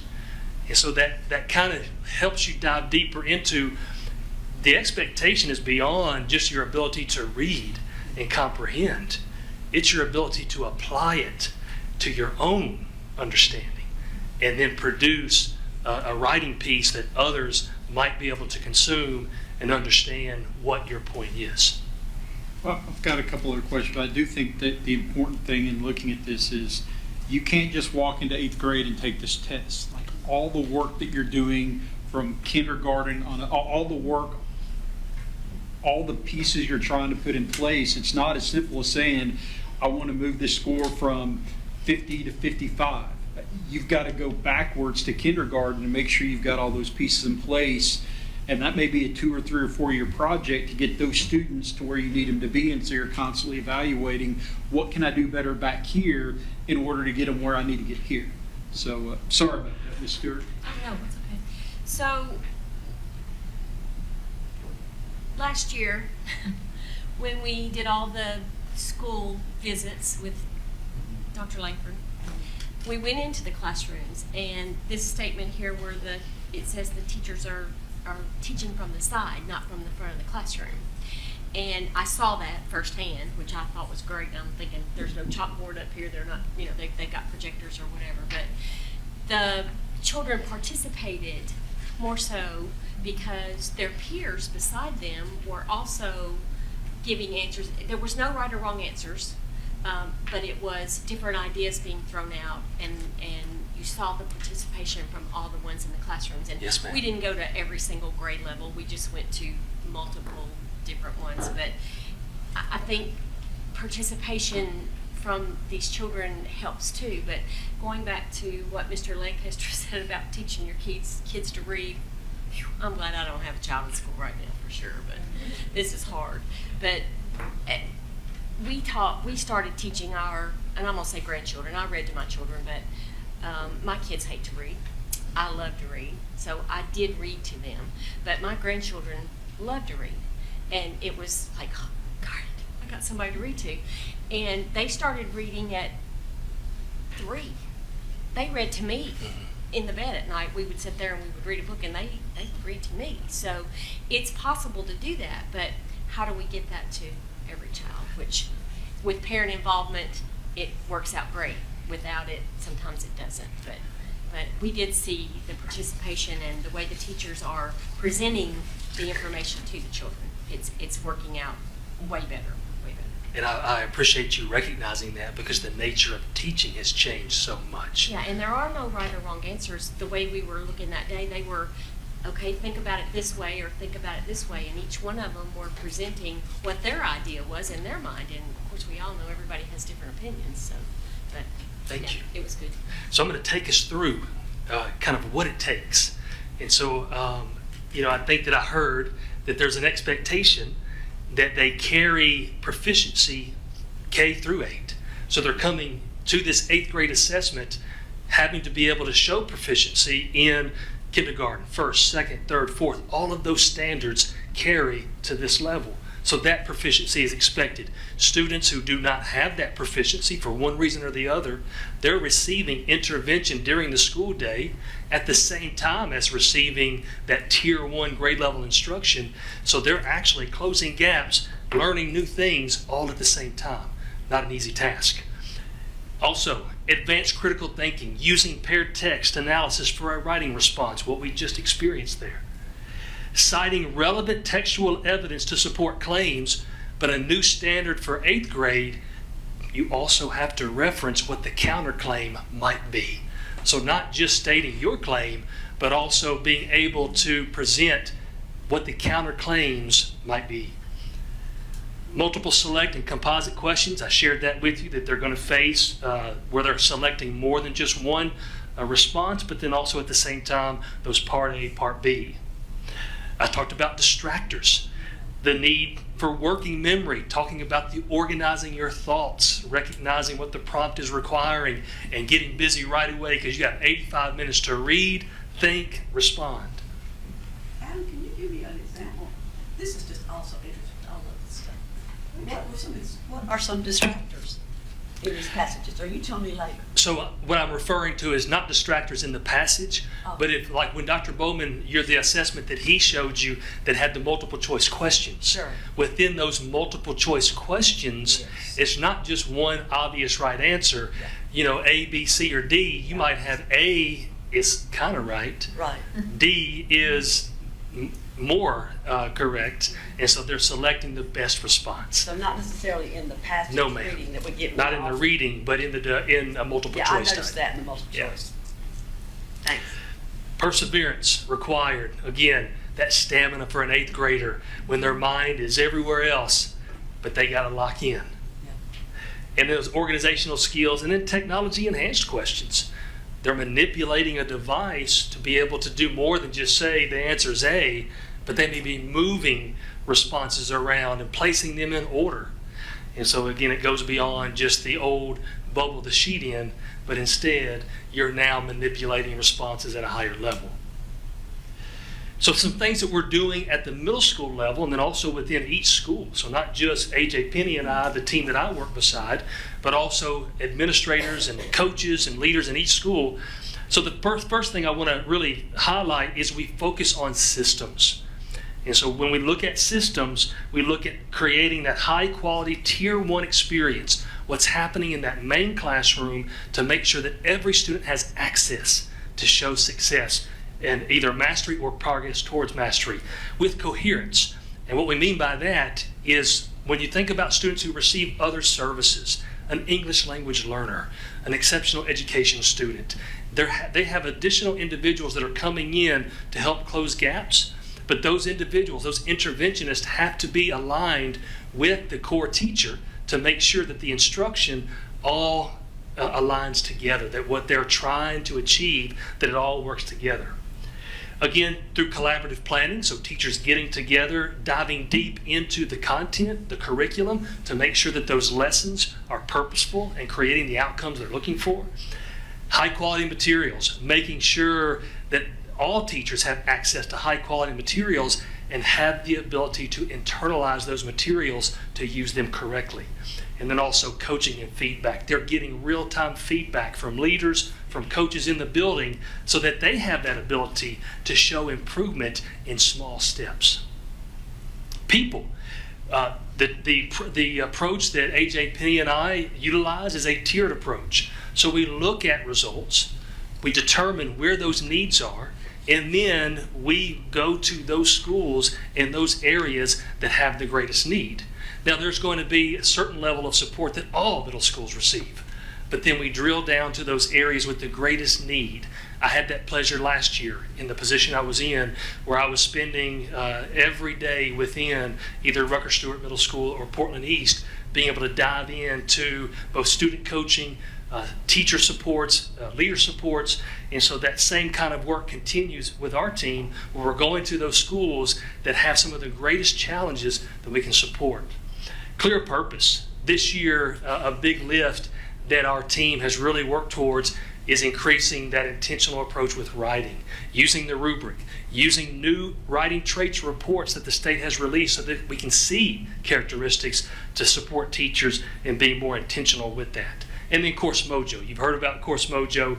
Course Mojo, what you're familiar with the close reading activities where they have the text from the curriculum. So it's not a different curriculum. It's not a curriculum supplement. It is the curriculum, but it's built in a way where there's that real-time feedback that's individualized by Mojo. But the new feature, and I'm going to give credit to Penny Steele because Penny worked directly with Course Mojo and then the instruction partners, collaborators, to help Course Mojo design a writing piece based off of the Tennessee rubric that gives outstanding feedback. And when we got that in the hands of teachers, they immediately jumped in and have shared such positivity and excitement about the feedback that students are getting. And just the amazing capability of technology to be able to read a student's real-time response and give feedback about their writing. Got a question from... Yes, that was actually what I was going to ask about before you got the slide, because it seemed like that it's hard to get kids to engage in the classroom, I would imagine. I would just, at that age, and actually say, hey, this is what I think about this passage or my idea. But like with that, what I've seen with that Course Mojo, yes, sir. I just didn't know if it had that writing component where it was like, hey, it does. You start putting your idea, and it's like it's pulling more out of them It does, and the beauty of that is that where before it would take a teacher days and sometimes a week to be able to provide feedback to all students with their writing, and now Mojo's doing that just live in the classroom. The teacher has the dashboard to be able to monitor where that support is needed the most. And this is first year with that. Yes, sir. Yes, sir. It's for 6-8. 6-8, first year for a full Mojo implementation, and then the writing is a new piece. Again, really driven by a lot of the work that the team has done. Ms. Brennig? I just want to point out that with the way that TCAP has gone online and it requires typing skills, I would think that our one-to-one devices have probably really helped students prepare for that to be commonplace instead of it being new and unusual when they get to the testing experience. Yes, ma'am, and that really starts back at the elementary level. So they're utilizing, whether they've got computer-based classrooms or just embedded into day-to-day. So when they come to middle school, they do have some technology awareness on how to apply those skills outside of what they're used to for enjoyment. But now, how do you use that device for productivity? So then within the middle school schedule, you're going to have lots of opportunities, both in the main classroom, but then also during related arts or other CTE classrooms, where they're utilizing those devices to type. They're utilizing those devices to create spreadsheets, PowerPoint presentations, all the different types of productivity needed, so that when they go to that device to utilize it, say for something like TCAP, they do have that awareness on how to maneuver through things, how to compute and type and things of that nature. So yes, that preparation does exist. Mr. King? Yeah. Well, I'm just curious about, we hear the term high quality materials, and when you look at curriculums out there, and they all market it as a high quality material. And so I'm curious about that. Like, what is the criteria that makes it a high quality material? And then what's the criteria that means it's not? Sure. I mean, can you define that? Can you give us some? I appreciate you asking that. So first of all, there is a full state process that every vendor must go through to identify what those materials must contain. So first of all, there has to be that alignment to state standards. And that alignment to state standards has to meet the rigor, the expectation of that standard. And that it has to deliver it in a progressive way where students are receiving that content piece by piece so that it builds on one another, and that teachers can deliver that in a way that will feed towards the way those standards progress. It also exposes them to things that are relevant to their lives, so it keeps that motivation, it keeps that connection. But there's a full vetting process at the state level.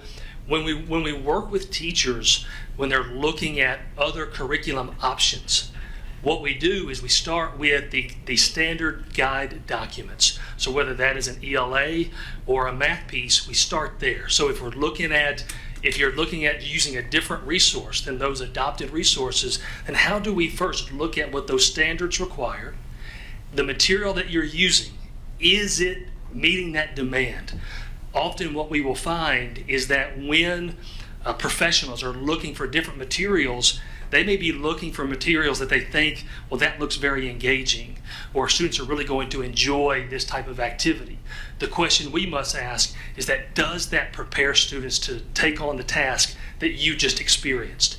If the material doesn't do that, we would not consider that high quality. We want to make sure that the material that students are receiving prepares them for the challenges they're going to face, not just material that seems engaging or fun, but again, does it prepare them for the future? And so again, but there's a full vetting process. There's a full laid out document about how to go through the high quality material implementation process. And so I hope that's a short answer, but I hope that meets kind of your wondering. Yeah, thank you. Thank you. So again, the focus is building strong systems, investing in people, staying true to a clear purpose. So when we look at middle school, just some of the data that follows, you can see there that 2024 benchmark indicated 37.9% were able to meet the challenge that you just faced. Real-time TCAP was 41.7. So again, outperformed the benchmark. 2025, 37%. You saw that for TCAP, 41.9%. Now again, this is a prediction, and we're very excited about this prediction, but this spring, the results on our 2026 benchmark, 50.2% of 8th graders are showing the predicted proficiency. So we are working hard with our schools to look at what is not meeting the expectation. We've got, from the point we got the benchmark information back, you got about 4 weeks to make it happen. We call it Awesome April. And so again, 4 weeks to make it happen. And so they're doing that work really hard right now to close any last gaps. And again, we are hoping that all of that hard work and what this benchmark shows at 50.2%, that becomes a reality, and we jump from 41.9% to around that 50.2%. And now I'm going to hand things back over to Dr. Miller.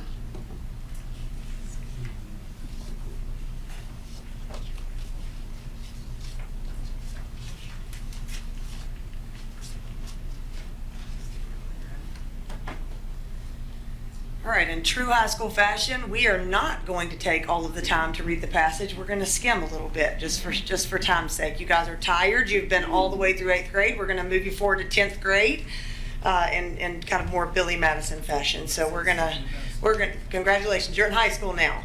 So you can pull out your TCAP high school sample question. It follows pretty much the same structure as you've seen K-8. There are a few differences that are small. You can read that through here. There's still 3 selections instead of 4. There is a writing component. That writing component is still 30% of their total score. There are 3 different types of writing, and then you have reading with multiple passages that are paired. Still 230 minutes. It's a lot of sitting for high schoolers, and the big difference here is the complexity of the text as you move into high school. So just kind of seeing those standards spiral as you go through. Same amount of items are scored, and you can see the operational points there. So it's pretty much the same structure as you see K-8. So this is our 10th grade literacy passage. I'll give you a couple minutes just to kind of skim that a little bit and just get your brain around how that progresses from your 3rd grade text and your 8th grade text.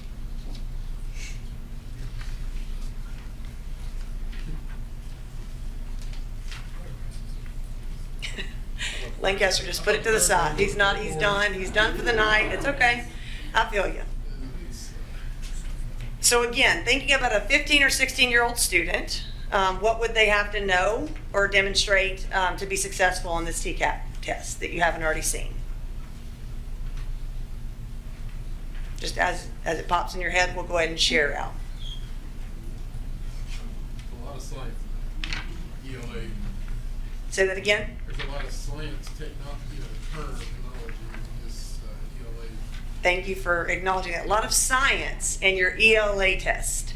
That's a really big point, and really it's K-8, but in high school, there's a lot of cross-curricular things in your informational text where we've got to work not only in your grade band. You've got teachers in high school who are a little more departmentalized, and so they come in with a deeper content knowledge and not just science. What type of science? Is it physical science? Is it earth science? Is it environmental science? Is it biology? Is it physics?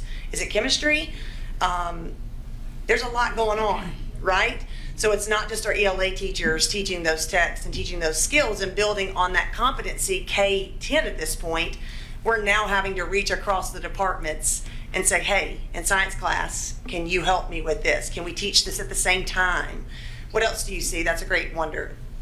Ellen, anything else? Ms. Brady? I think what's interesting is, especially in the 3rd and high school, we're asking our students to step outside of themselves and their own experience to get excited about something that is different than what they may have seen in the past. So whether it was a computer being novel in Africa or two very interesting and fascinating technologies that could be life-changing. How do we view that from the perspective of someone who sits in Sumner County and can turn on the water and carry the water everywhere that they go, that it's not impactful to them? How can we teach them to see the impact? I love that. And that kind of goes back to what you spoke about, is that, we always talk about what students in certain socioeconomic backgrounds can't do. We know what they can do. They can relate to things that are outside the other experiences that might be common to students in Sumner County. So really kind of changing that deficit mentality to what do those kids from different backgrounds bring to the table? What do teachers that have come from different areas of the world that are teaching in Sumner County, what do they bring to the table? Really trying to be creative and reaching the things instead of looking at it from a deficit point of what the kid can't do. Man, they're low here, or their vocabulary's low, or that what can they do? This gives them an opportunity to really think and be creative, which I think is important, kind of what Ms. Hayes had alluded to earlier. What else do you guys see? Any other wonderings?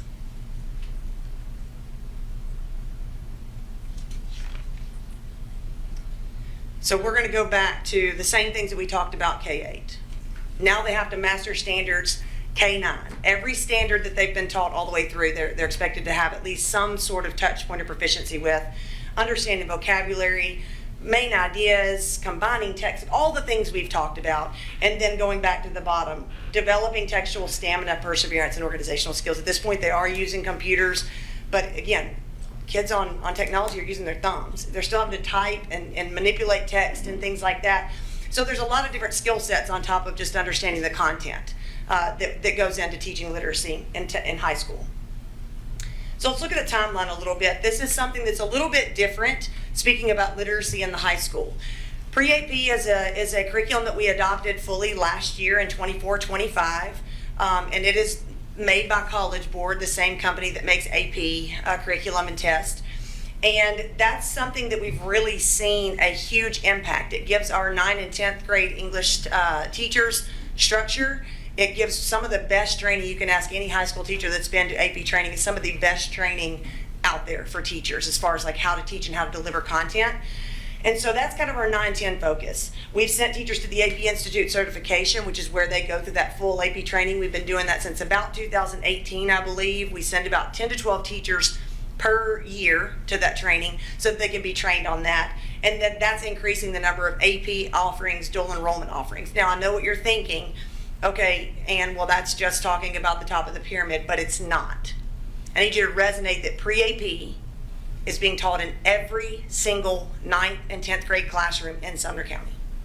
And those kids can do it. I can tell you right now, I've seen it coming straight from a building. They can do it. They can get there. And it is really moving the needle, not just on test scores, but going back to these kids having the confidence, and I'm going to show you here in a minute, to do things that are outside of their box. Now, I never darken the door of an AP classroom. I know I've told you this, guys, before. But what we want to do in high school and throughout Sumner County is leave doors open. We want them to know they can. If they choose not to, that's great. My husband went straight to work and never attended a formal higher education. That's great if that's your passion. So hold on to that. But we do want to attach that AP course offerings. Dual enrollment is huge, and then we're going to talk a little bit about industry certifications. So hold on to that as we move forward. Same thing. Strong structures, investing in your people, and staying focused. I think you've picked up on that.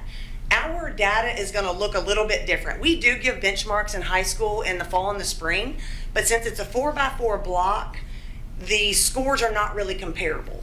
So if you take Hendersonville High School versus Station Camp, they don't offer the same amount of honors, AP standard, inclusion classes the same semester. So they're really more beneficial for that teacher to see where they are and move forward, but it's not a good apples to apples comparison, so we don't use that in high school. But what you can see here is that in 24, English 1 was 43.2% proficiency. Now this is just proficiency. This is not even growth. English 2 was 55.8. In 2025, which is after 1 year of pre-AP, now I'm not saying that's the only factor. Our teachers are working ridiculously hard, and as you can see, pre-K all the way up, they're killing it. So we're reaping the benefits of that. But 50.3 in English 1, and then 64.2 in English 2 after 1 year full implementation, and buy-in is huge. And then hopefully 2026 is going to be even better. I have full confidence that we're going to continue to move and that our kids are going to continue to grow in that area. That's just one data point. I want you to take a look at this chart. The blue chart, so College Board put this article out and did this research. Basically, they got a cohort of kids, and I believe it's 100 or so kids, and they tracked them from high school into post-ed of all different types of universities. And what they did is they cohorted the kids who've never even been in an AP class at all. And then the kids who had taken 1, 2, and you can see on the bottom up to 9. What they found was that the biggest impact on college success, meaning they can complete a bachelor's degree in 4 years. They've made the grades and have the skills to complete in 4 years, is impacted by going from 0 to 1 and 1 to 2. I want you to hold on to that. The blue chart is just sitting in the class and taking the test. They might not have even passed. Okay? So from 0, I have no exposure to AP. 39% of those students were predicted to complete in 4 years. Just in one class, you move to 42%, 2 classes up to 44%. It kind of levels off after that, kind of your ROI levels off. Not that it's not impactful, but that 0 to 1, 1 to 2 is super, super big for our kids. The red chart are kids that passed at least one class with a 3 or more. Look at this. They go from 38 with 0 exposure, meaning I've never sat in a classroom, to passing 1 exam goes to 44, passing 2 exams goes to 46, 3 goes to 48, 4 goes to 50. And you can just see that their percentage of completing college successfully in 4 years, I mean, just skyrockets because they've had exposure to that type of material, right? And we're not giving them an opportunity to get out of it in Sumner County because pre-AP is in every single classroom, and the kids are rising to the challenge. It's really cool to see. I want you to look at this. I'm gonna go through this pretty quick, but you'll have it on your slides. So there are three rows here. And we talk about sometimes smoke and mirror numbers, but this is legit, and I'm just super excited about it. The first row is just the number of individual students that are sitting in AP classes in Sumner County. Now, we have roughly 8,100 high schoolers. So what I'm telling you is in 2026, almost 1,500 of your 8,000 kids are sitting in at least one AP classroom. That's huge. Row 2, and why don't the numbers match? Well, I'll tell you, because these kids are sitting for multiple exams. They're not just taking one. They're taking multiple, which is so exciting. So in 2026, we've got 2,100 kids sitting for individual AP exams. So that number's increasing. So we've got more kids, more tests, and as you can see, a higher pass rate. So we're not just letting our smartest top-tier kids take AP. More kids are taking them in more classes, and we're still increasing the pass rate. So take this number at 86.1% and then go back to that chart. And remember that just sitting in an AP class opens the door. Now, you don't have to go to college, but it opens the door. You can go.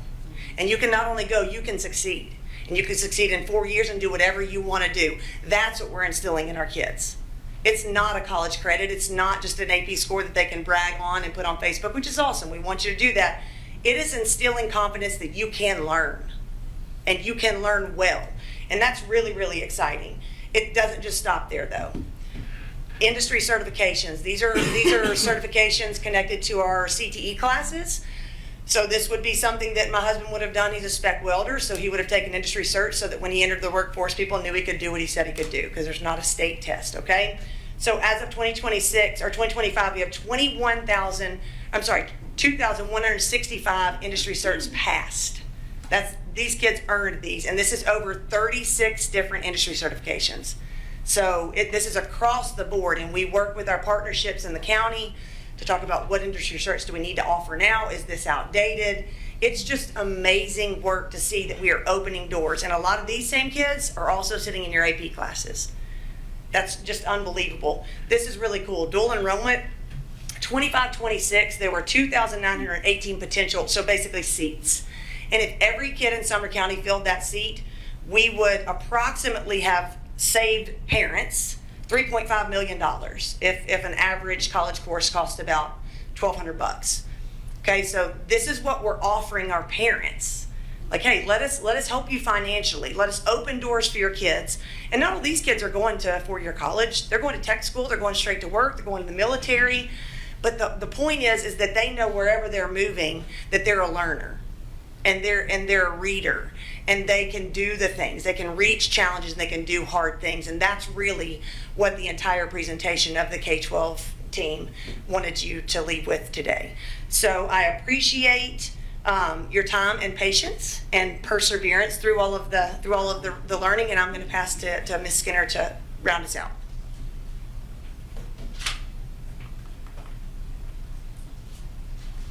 All right, before I start saying anything, I just want us to take a look at these numbers for just a second. Plus 10, plus 12, plus 9. Those are not abstract data points. Those are kids who entered a classroom in the spring, took a test, and mastered more skills than they did the year before. So you have an 8-year-old who figured out how to sequence a story. You have a middle schooler who took paired text, lifted evidence, made an argument from that in a written fashion. You have a 10th grader who sat through 230 minutes of a reading and writing assessment and finished it. That's what those numbers are. And I want to be honest with you, we are not where we want to be. But we know that. We're moving consistently, and we're moving at every level. And that matters. So I think about what it took for us to get here. How are we here? All the planning conversations, the coaching cycles, all the teachers who stayed after school re-looking at their lessons because the data told them something didn't land. The principals who held the expectation of high quality instruction, even when it was hard, and then the kids who showed up, keep showing up. This didn't happen because of a program. This happened because of people, and people believe in Sumner County students, and they're willing to do the hard work. We opened up this session tonight with big picture district data, how we compare to the state. And then my team walk you through what that looks like at a classroom level through a literacy lens. And what I want you to hear me say is we are proud of this progress, so proud of this progress, but we are not finished. We're not made to be finished. We're going to continue, and that's part of the infinite game. So instruction gets students to the door, but culture holds them there. Here's what I mean by that. Everything you've seen tonight, the literacy systems, the high quality materials, the K-12 alignment, that is based off and depends on one thing being true first. Kids have to feel safe, they have to feel supported, and they have to feel connected.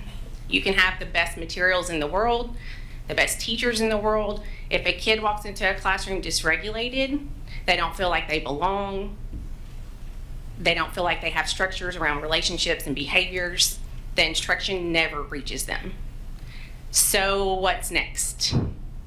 This isn't a separate conversation, it's the other half of the conversation. So I would like to invite Ms. Daniels and Dr. Hallman to the podium to share with you a model that we believe is going to continue to create the culture for us to keep improving more and more and more for all of our students. It's our behavior and support team and our exceptional ed department.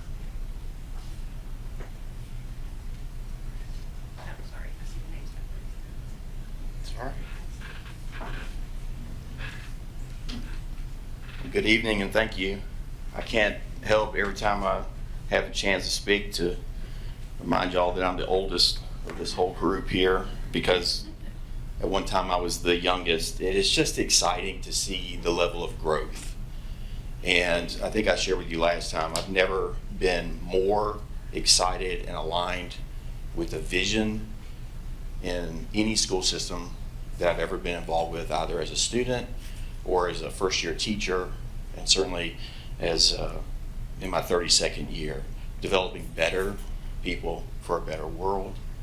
What could be a more high-value, visionary approach that we can all strive for?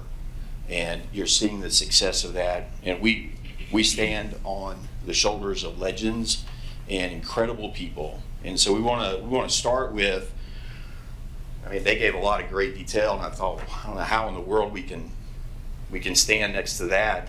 But I do think we have some really exciting areas to celebrate when we talk about discipline and classroom management and support. And so we begin with looking at outcomes. And what you see are some statistics, yes, over the last 3 years of success and our middle and high schools. And I just want you to take a moment to look at that.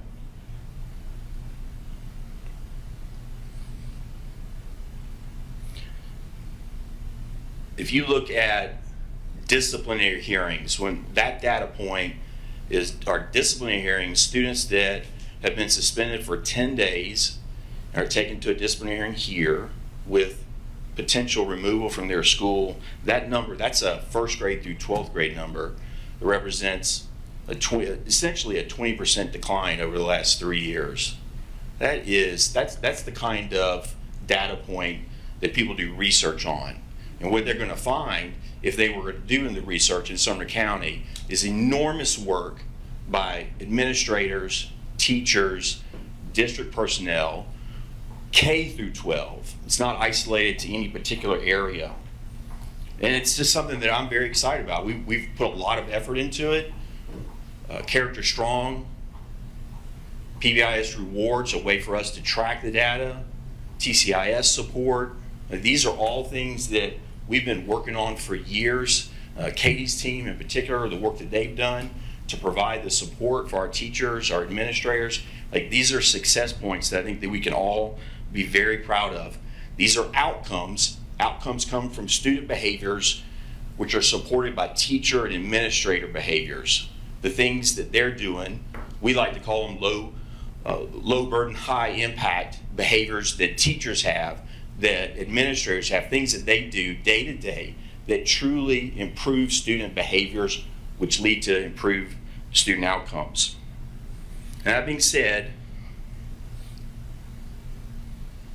we have some areas to work on.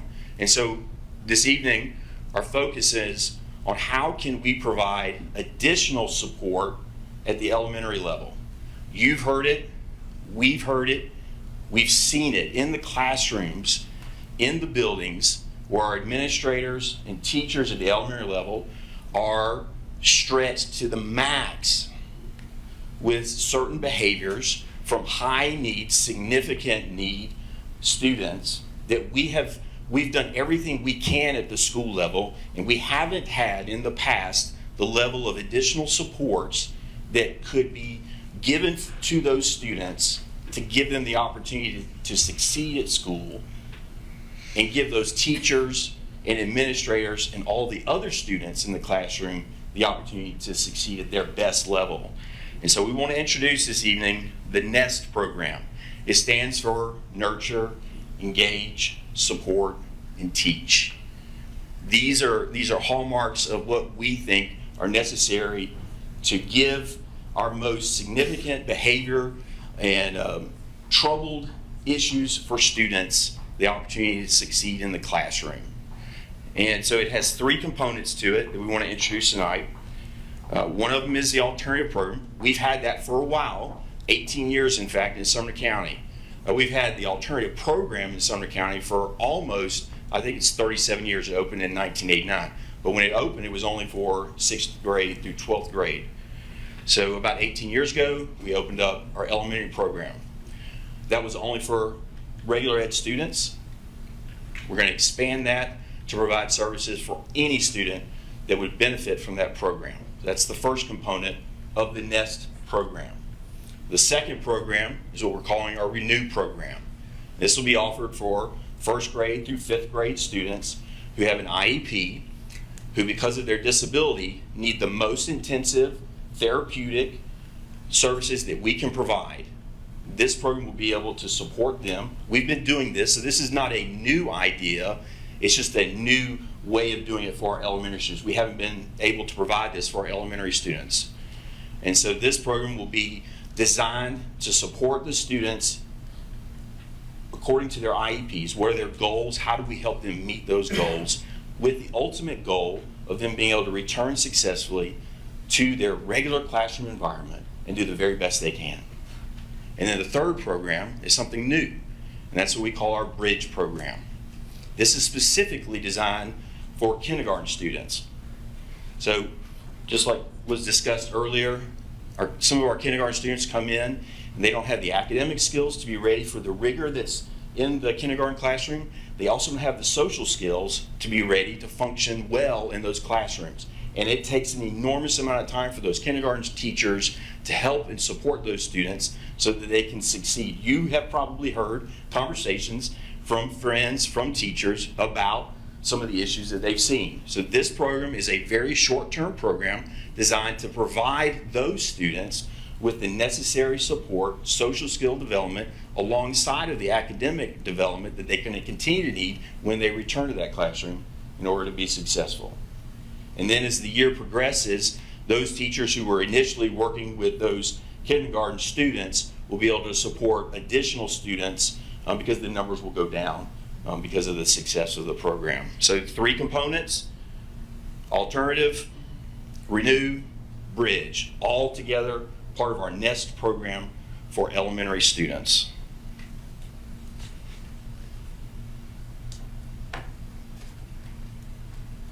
All right, I'm happy to be here with you all tonight. I think when we spoke, maybe in the fall, maybe October or so, one of the things that I mentioned to be excited in the new role as the Director of Exceptional Education was the partnership with the academic team, and that our special education students had a seat at the table, and that we were partnering to come up with solutions together. And that continues. I'm very excited to partner with David Hallman on this project. Let's talk a little bit about why we're bringing this NEST program to our district. It's a complex issue. You guys know, you hear from parents, you hear from administrators. I hear probably 10 times a day, so it's definitely a concern for us as well. So the issues are complex, but the why is not, and that's just simply that we have to be able to support every student that enters our classroom. It's an obligation, but more importantly, it's a commitment that we have. And these are complex student needs, and there are going to be students who need more than our traditional interventions can provide. That's basically the most simple way to put it. And we need more options for our students in this district, particularly at the elementary level. What we know about elementary age students is that they don't have the skills to regulate. They don't have the skills to cope with challenges in a classroom, and it's the responsibility of an adult to support students with skill acquisition. Yes, academics are important, but they cannot do that if they don't acquire the skills to regulate in a classroom. So, if you were to categorize the needs, we have student needs, we've talked about that. Schools have some needs for supports. Schools are frustrated with lack of options, and so we want to respond to that need, and we feel like it's a district priority to have solutions that we can provide to schools and families as well.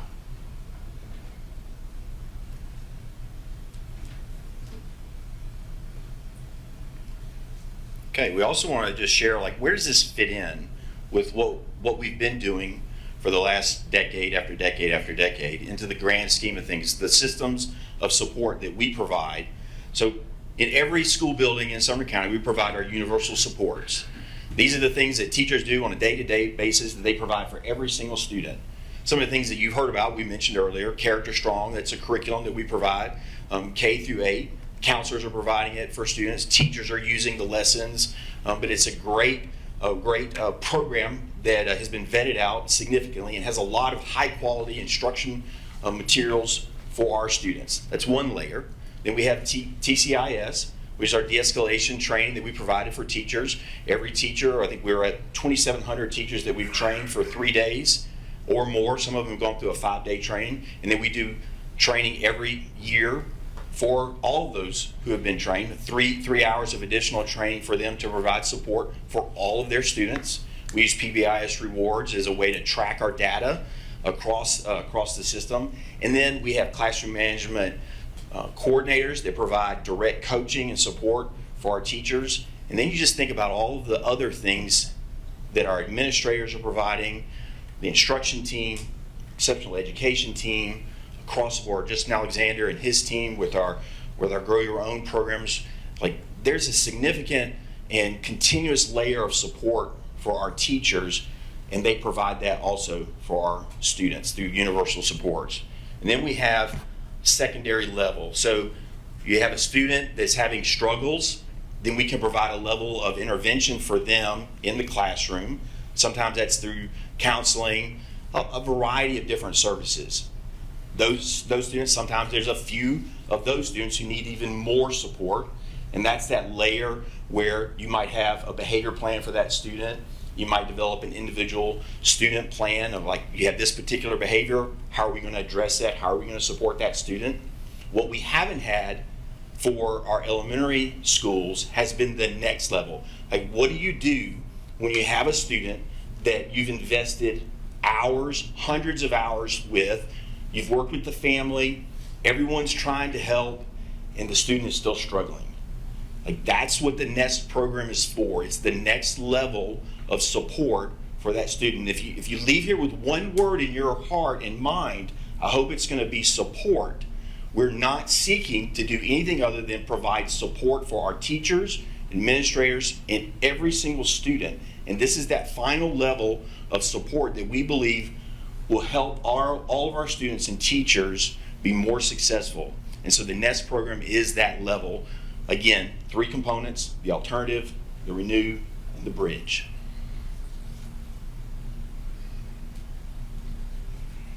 All right, so as we think about rolling this out to our district, what are the benefits that we expect to see? Certainly for our students, expanded options. Again, it's a commitment that we have to every student that walks through our door, whether they have behavioral challenges or not. We have to be able to provide them with the skills to learn and to increase instructional time. If kids are experiencing significant behavior, they are not in a seat to learn, and we have to increase that time. So we expect student growth for sure, that as they acquire these skills, they'll be able to spend more time in a classroom learning as they should be. For families, everything that I ever hear from parents is, we just want help and support. Tell me what we can do.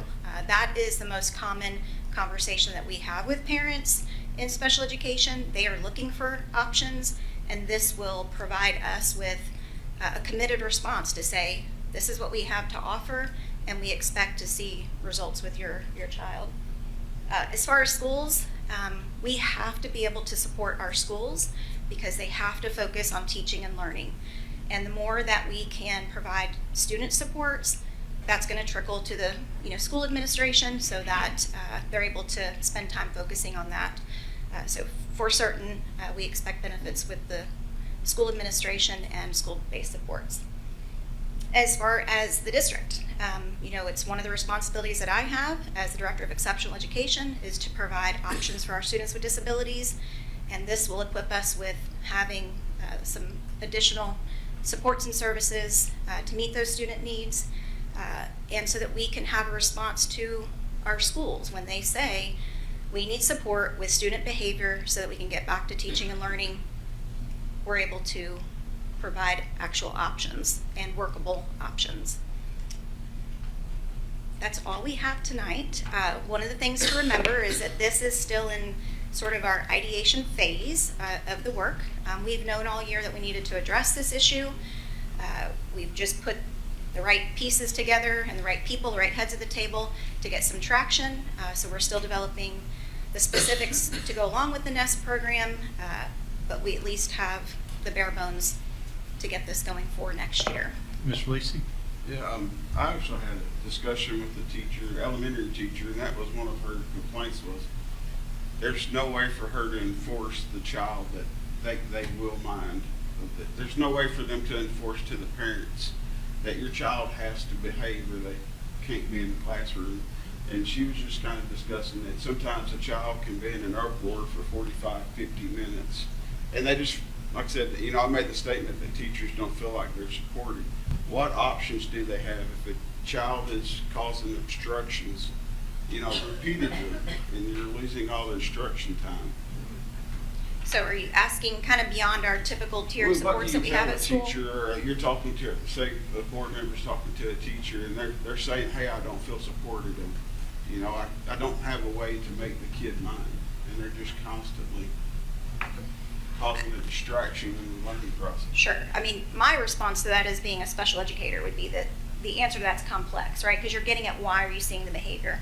And that's the side of things that we do. What's the function of the behavior? Why are students behaving in this way, and what supports can be put in place to change behavior? I've done behavior training for probably 15 years myself. And that's one of the things I say to people, to put it simply. You are giving kids new pathways to do things differently. Like, that's simple. You know, kids have certain quick responses to how they behave to issues in a classroom. You have to create new pathways for kids so they understand new ways of behaving, right? As far as the question about teachers not feeling supported, you know, every school has student support teams at their school that function as a way to get teachers those supports.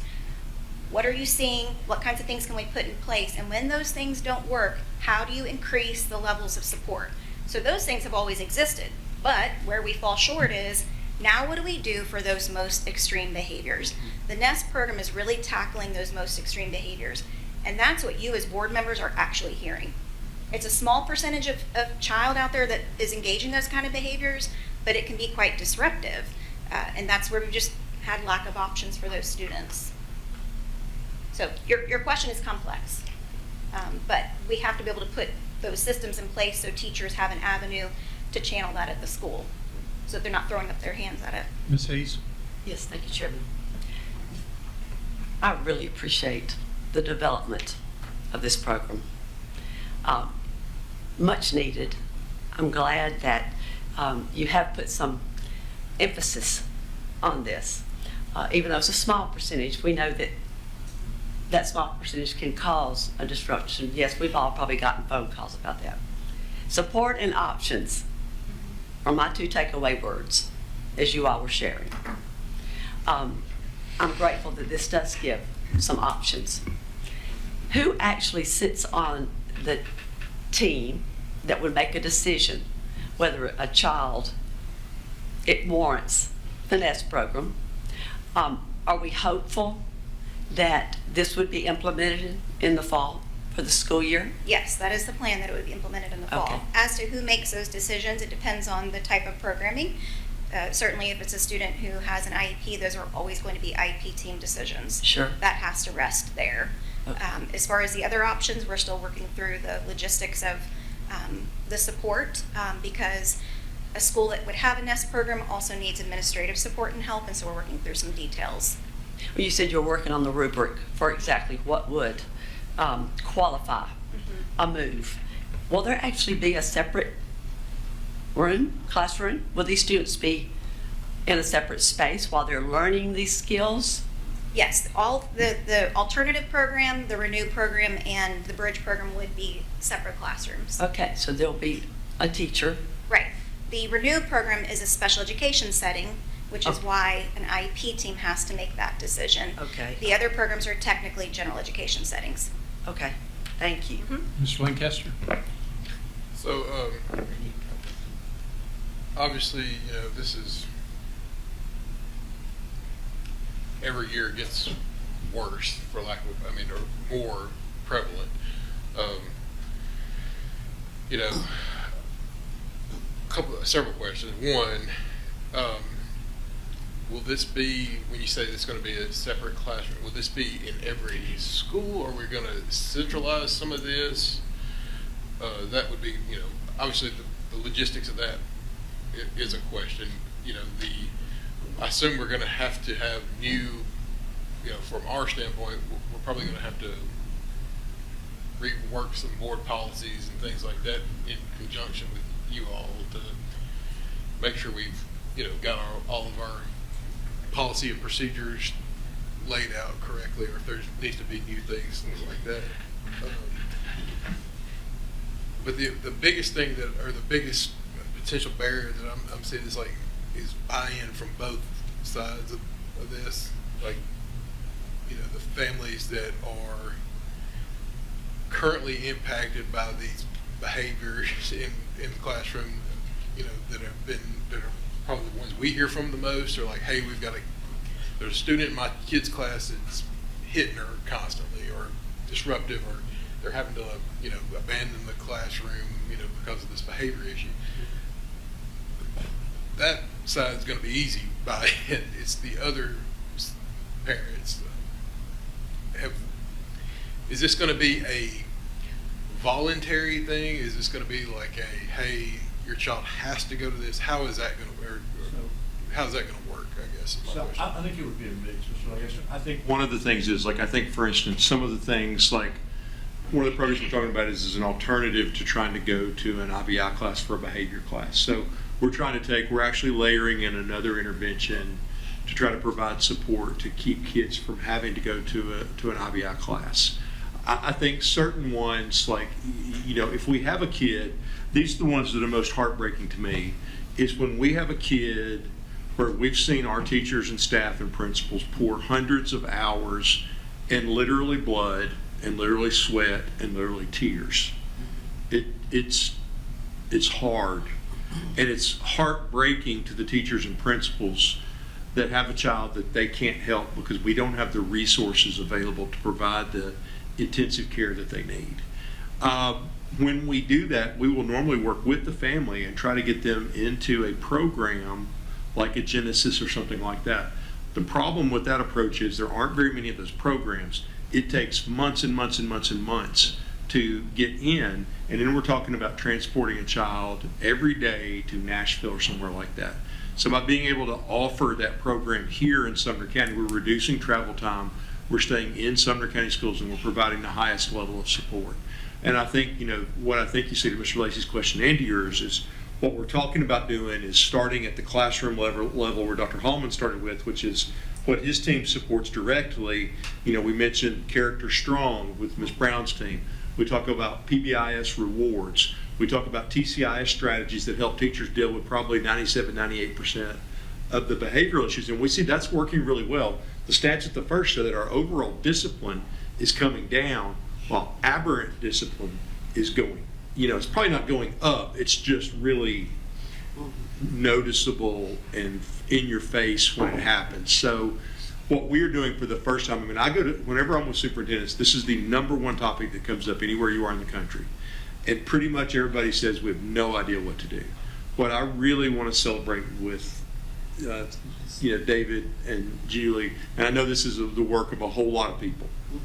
There have been big teams from across the district. I'd like to take just a moment, if you look out here, look at the number of coordinators and supervisors and personnel that are here tonight because they deeply care about this from the academic side, but also for the intervention and support from HR, from instruction, data, middle school team, high school team, elementary team. So everybody working together across the central office, probably 30, 40 people in some of the meetings that they've had to put this together. And it's really like, I think what you're seeing here, and we talk about being innovative, I think what you're seeing here that they're putting forward tonight is a model that will be one of the most innovative. Like, I appreciate Dr. Hallman's passion and Julie's passion at the start. You can see it on their face that this is really important to them, and it's something that's really going to drive a substantial impact for our kids. I can't remember who asked the question. This is a model, and we are in the ideation stage, but we're really going to be in the implementation stage very quickly. When we present the budget to you next month. What's that? Yeah, 124 days we'll be rolling this model. So when you see the budget, not that anybody's counting days, Ms. Skinner, but when we present the budget next month, this will be a key piece because we believe it's one of the most important things that we can work on. Ms. Rooney?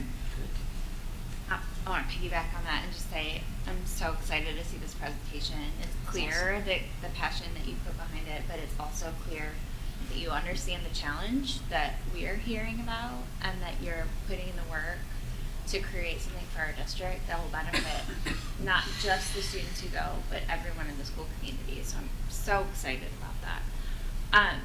One thing that I'm not sure, I think you're going to tell me that it's case by case, but that's okay. I'm still going to ask.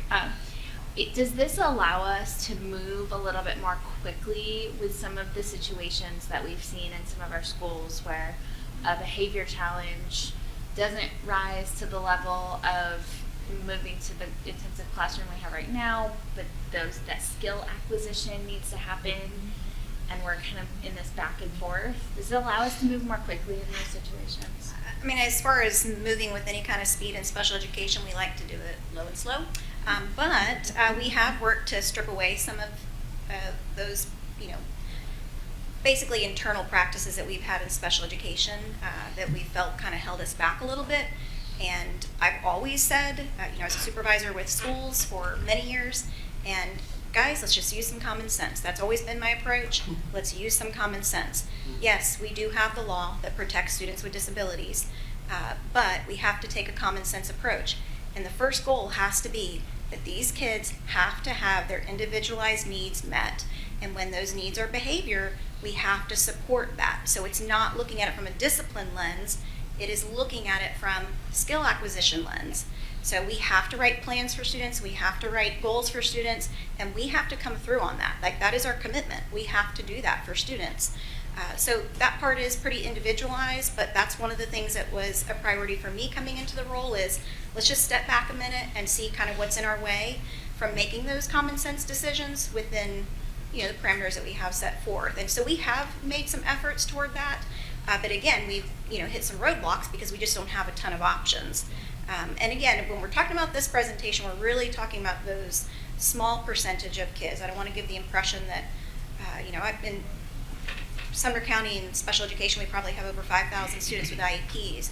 We're really talking about a small fraction of kids, but those students can have a large impact on schools and our resources, and we have to provide supports. That's just bottom line. I love the way you talk about it with skill acquisition. Mhm. That's what I see, the need to acclimate Yeah. to what's required in the classroom. Yeah, and I mean, every kid that comes to us is different. So you have some students that their behavior truly is a function of their disability. It can be a lack of communication or ability to process. And then we also have students who come to us who have disabilities and also significant trauma. So teasing through all of that can be complex, but if we have options at our disposal, then we can make better decisions for kids, and that's really what we aim to do. Thank you. Ms. Lancaster? This may be a question for more Dr. Langford, but it's going to be, so what I'm hearing, or what I think I'm hearing, is it's going to be more potential administrative work to facilitate students from the classroom. Like the teacher is going to say, hey, we've identified this student. And then will it be the principal that works in there? Because I'm hearing that we're going to probably have to have more IEP, meetings, stuff like that. I guess my question, is this going to, do we have the administrative capacity in our elementary schools in place to handle this? And I say that as a person who has been a proponent of having an AP in all of our elementary schools, and I know we're close to that, but I don't know that we're there. I know we're not there at all, 100%, but that's my question. Yeah, it's a great question. I actually think that the issue is not going to be that we have more meetings. It's that the meetings can have an end result. And that's been the challenge, is we haven't had the options available for certain students. So just as an example, with our kindergarten students, those meetings that have been occurring, at the end of that meeting, that kid's gonna be right back in that classroom, and we don't have anything for them right now this year beyond what we already have been doing.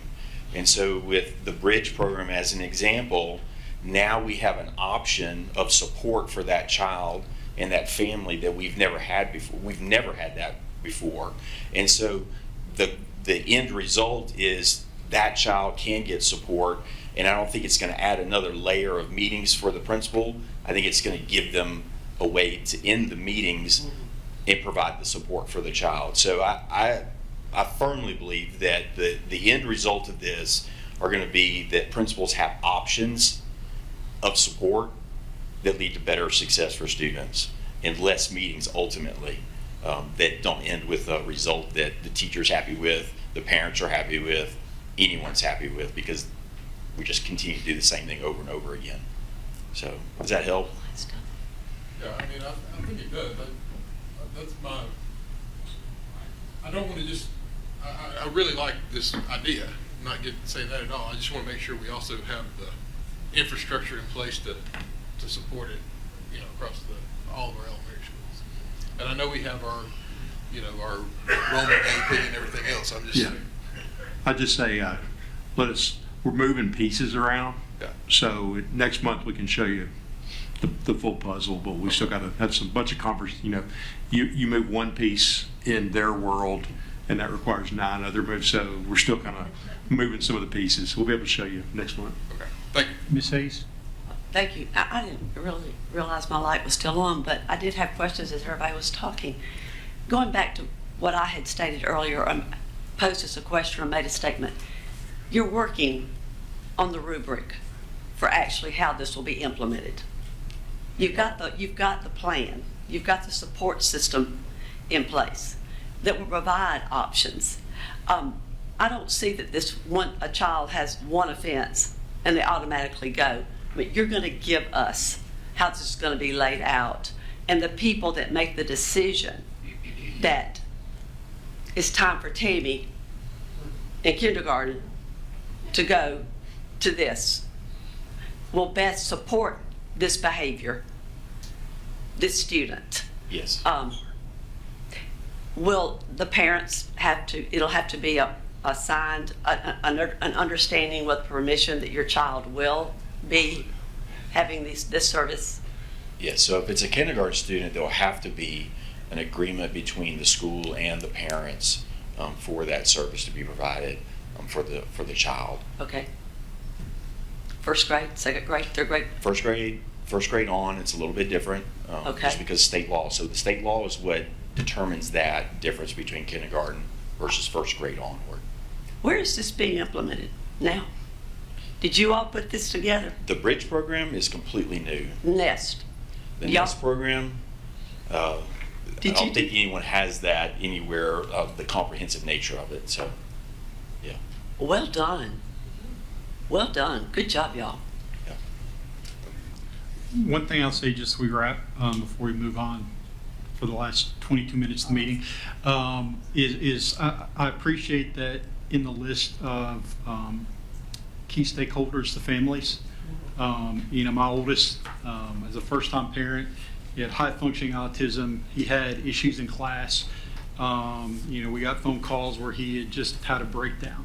And sometimes it was just the way a teacher had communicated to him that he couldn't process the way that other students could. And, it's always challenging as a parent, especially as a new parent with the first child in school that has a need, trying to navigate the system and figure out, what do we do? I mean, there's so many times you feel lost, even with the support of the school trying to help you, trying to figure out, where do I go? What do I do? Where can I get the help? Do I need help somewhere outside of just the classroom? Are there other organizations I can go to? And I really see this as an opportunity, to help those parents understand what that next step is and give them some more support and guidance that maybe they don't have. Because a lot of times we hear, hey, this is a bad kid in the school. Well, if you're the parent of that student, now all you're hearing is my kid's a bad kid, right? And sometimes as parents, you don't want to acknowledge that, or maybe you don't see it, or you don't want to see it because you're afraid of how your kid would be judged. And I feel like we're trying to move this as I think you made the great statement. It's not about discipline, it's about support. So how can we give these kids the support they need? Because every kid has a unique need and responds in different ways. And man, when you get into things like autism and the way they process things, and every child needs a different way to interact or to respond or to be taught, and having the opportunity with specialists to figure that out is so very, very important. So I think having that extra layer to give that support, not just to the teacher who absolutely needs it so that they teach in the class the way they need to, but to the families to help them better understand, here's what's really going on. And it doesn't mean that your kid's bad. It just means there's an issue, and we're just trying to solve what that problem is so that they can move on in their educational career and be successful in that.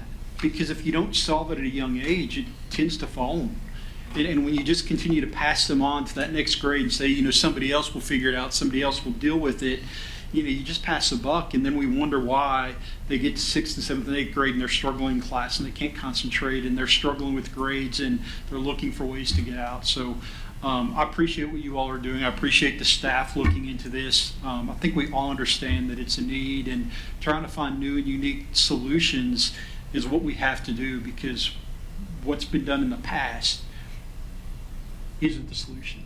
So how do we change what we're doing? How do we change the model to try to address the students of today? So thank you for all the work that you're doing. All right. I'm sorry. Yep, go ahead. Well, I was just going to make a comment. I know they're walking away, but I'm really impressed with this. I liked, that first slide where it shows the students, the decline in students. I forget the term. Exclusionary. Exclusionary, yes, exclusionary. Because I think one of the things that we learned tonight was just how important instruction time is. I mean, we were looking at these TCAP tests and just how complex they are, and those students need that instruction time. And I know we've heard, there's a student that's having that, like Mr. Lacey said, a disruption can take away from instruction time. And so I like that we're implementing something and really trying to hone in on that, to maximize instruction time and keep disruptions down and give those students that support and keep those students in the classroom versus trying to find out what's triggering them, because it's a form of communication. When they're disrupting, they're communicating in a way, and so finding a way to meet their needs and keep them in the classroom and keep the instruction going. I'm really excited to see this program. I'm really anxious and excited to see how it's going to work. So I'm really looking forward to it. So thanks. Thank you. And I want to add on, because I really appreciate you saying that. We get a real benefit when we reduce exclusionary events. Like, the kid is in the classroom, so you get the kid in the classroom being able to make connections, relationships. You get the benefit of the instruction, that high quality instruction. And bluntly, you get the benefit of them not counting against us for chronic absenteeism. So that's a win-win-win across the board that benefits the kid, the teacher, the school, and our district. So thank you for saying that, because it really is a win for all of us when we have less suspensions, et cetera. So. Yeah, and I think that's going to just help our, we're looking at, you guys established a benchmark and then see what the result is. I think it's going to help our growth. I think we're going to see results in higher scores. I think that's a very positive thing. So, yeah, very cool. All right, so I'm going to make a quick change to the agenda. We've got a lot of discussion items. We're obviously not going to get to those items that are in the discussion phase. We will add to our agenda. They've been on study sessions in the past, so that way we can discuss them in the next voting session when we're not bumping them, because if we get into May, what's going to happen is we're going to be focusing on the budget, and now we're in June, July, August. So we'll be able to discuss everything that's listed down below. Well, 4, 6, 7, 8, and I can't see any further than that on the screen right now. So, but I do, as we're leading into budget season, I know there's some comments or conversation on capital projects. We've talked a little bit about that. So I'm going to ask Dr. Lankford just to jump in real quick. We've got about 14 minutes. If you can just kind of high level review the capital projects plan and some of the strategic initiatives that are likely going to end up during our budget discussion. Yeah, and as they're switching, I had some conversation. After the retreat, I heard a lot of feedback from y'all about wanting more conversation and dialogue, which I think we had. It's one of the best board conversations I can remember. We've had some great dialogue tonight. Hopefully you can give Dr. Miller all of your TCAP tests. She'll be grading them and pass them back to the next board meeting. But anyway, what I want to do is be able to, I'll send out an email to get some feedback. I do think too, like with the board strategic goals, I liked, sorry. I think having time to look over those and read, and if you see that you want to add, you can email those to Mr. Johnson, and we'll get those added for next time. And then I liked the kind of the structure, Ms. Brennick, that you put together for it, so I think we can kind of merge those two. I'm just randomly clicking. I will send out something. We had 9, I think we have a 2-step process that we need to go on, kind of a journey. Well, we had 9 architect firms submit proposals on the RFP that we sent out last month. That's really exciting. We've had times where we've gotten 1 or 2, so getting 9 is big. These are really good architecture firms. So we're going to go through a little bit of the sifting process to get the right one. So be able to give you a little bit more feedback on how we do that and what we present to you. But I also think based on What we need to start working on, or what y'all need to decide as a board, is what are our key initiatives, what are our key projects, where do we want to focus, because that will help us guide as we're talking through which architect we choose. So we will send something to kind of get feedback on architect selection. Like, do you have any kind of big ideas, big thoughts, things you want to see? That can be everything, you know, like for instance, TVA is running massive electrical initiatives right now with a lot of grants. Our grant writer is working to find those. You may have seen on Facebook today, but a big grant that just came through. TVA is doing a lot of work in those areas to make schools and organizations more energy efficient. That could be one of the goals that we put forward, more energy efficiency, things like that. You'll have a bunch of, you know, from your area of expertise and knowledge, you'll have a whole lot to input. So we'll send something out in the next couple of days to give you the opportunity to kind of share feedback on how we select an architect. I also wanted to go through just some, I've shared some of this before, but I wanted to kind of give, if you ask me like what the director's or superintendent's recommendation would be for major next step capital projects, I think it's time for us to start, we need to start rolling, because a lot of these will take some time. And even if we don't break ground tomorrow on it, we need to get rolling so that we're ready when we can break ground to be able to roll. So we've talked, I'm really excited. I talked to Ms. Herron Monday about our accessible playground meetings, and we're getting a better picture about what it's going to cost. And as we thought, all in, fully accessible playgrounds are expensive. And so I think anything that we do long term, I'm really happy that we've got the million plus dollars to spend right now, and we're going to be able to make a big impact on several schools. We should hopefully have that at the next board meeting for you to vote on and look at for the first run of the money and the first work of the team. It's also going to give us an idea of what we need to do long term, because we're going to be committed to this, and we're going to have to put millions of dollars up of capital to be able to do this across the county. It's the right thing to do, and I think we're all committed that we want to do this, but we're going to have to plan that because, you know, we've got playgrounds that were built in the early 70s, mid 70s, early 80s, all the way through to ones that were built in the last 2 years. A big range of sizes of playgrounds, scopes of locations, amount of land, different lays of land, things like that. So we're going to need to include that in whatever I would recommend in any long-term work that we do, taking off of our first run at it with the master plan that we're getting built to be able to incorporate that into any future work. Additional athletic facilities. You know, if you've had a chance to go over to Hendersonville and see the building that we were able to build last year, if you remember, we had the tornado knock down the trees, which got us out from under the Corps of Engineers. We were able to do something that Hendersonville's wanted to do for about 30 years with the Diamond Club, and that's build a facility at Hendersonville. When we were over there, I was over there for opening pitch. They said their baseball players have gotten 50,000 extra hits in this year just by having a space. Plus, it means they're not dressing a parking lot. That's a big thing. We've got an opportunity. I've talked to some of the city of Gallatin. You'll probably see a proposal for us to do some stuff with the city of Gallatin, similar lines. You know, our cities provide a substantial amount of support for us by allowing us to not have to keep our own field, not have to cut the grass, not provide all the stuff. So if we can create a partnership just like we did in Hendersonville, that would be something that I would recommend that we do. Coach Wilson at Gallatin High School has put some stuff together. We've talked to some of the aldermen in Gallatin, but we're nowhere near as formal a presentation and thing as we were with the city of Hendersonville. We would like to work towards that partnership between Sumner County Schools and the city of Gallatin to benefit Gallatin athletes. So, you know, so we'll be talking Schaefer, Rucker, and then Gallatin High School. You know, beginning to plan. Obviously, this is not what the White House Stadium on campus would look like. This is Beaches Stadium with a little AI support to make it look like a White House Stadium. But I did want everybody in White House to know we haven't forgotten. We've gotten a lot of calls since we knocked down the visitor side bleachers last week. What's going to happen over here? And it's a two-step process. We're going to have to play over there for a while at the city park, but we need to begin to prepare to move. So there will be bleachers going in on the visitor side, but they're not going to be like the bleachers we've seen at Beach and Hendersonville and Portland.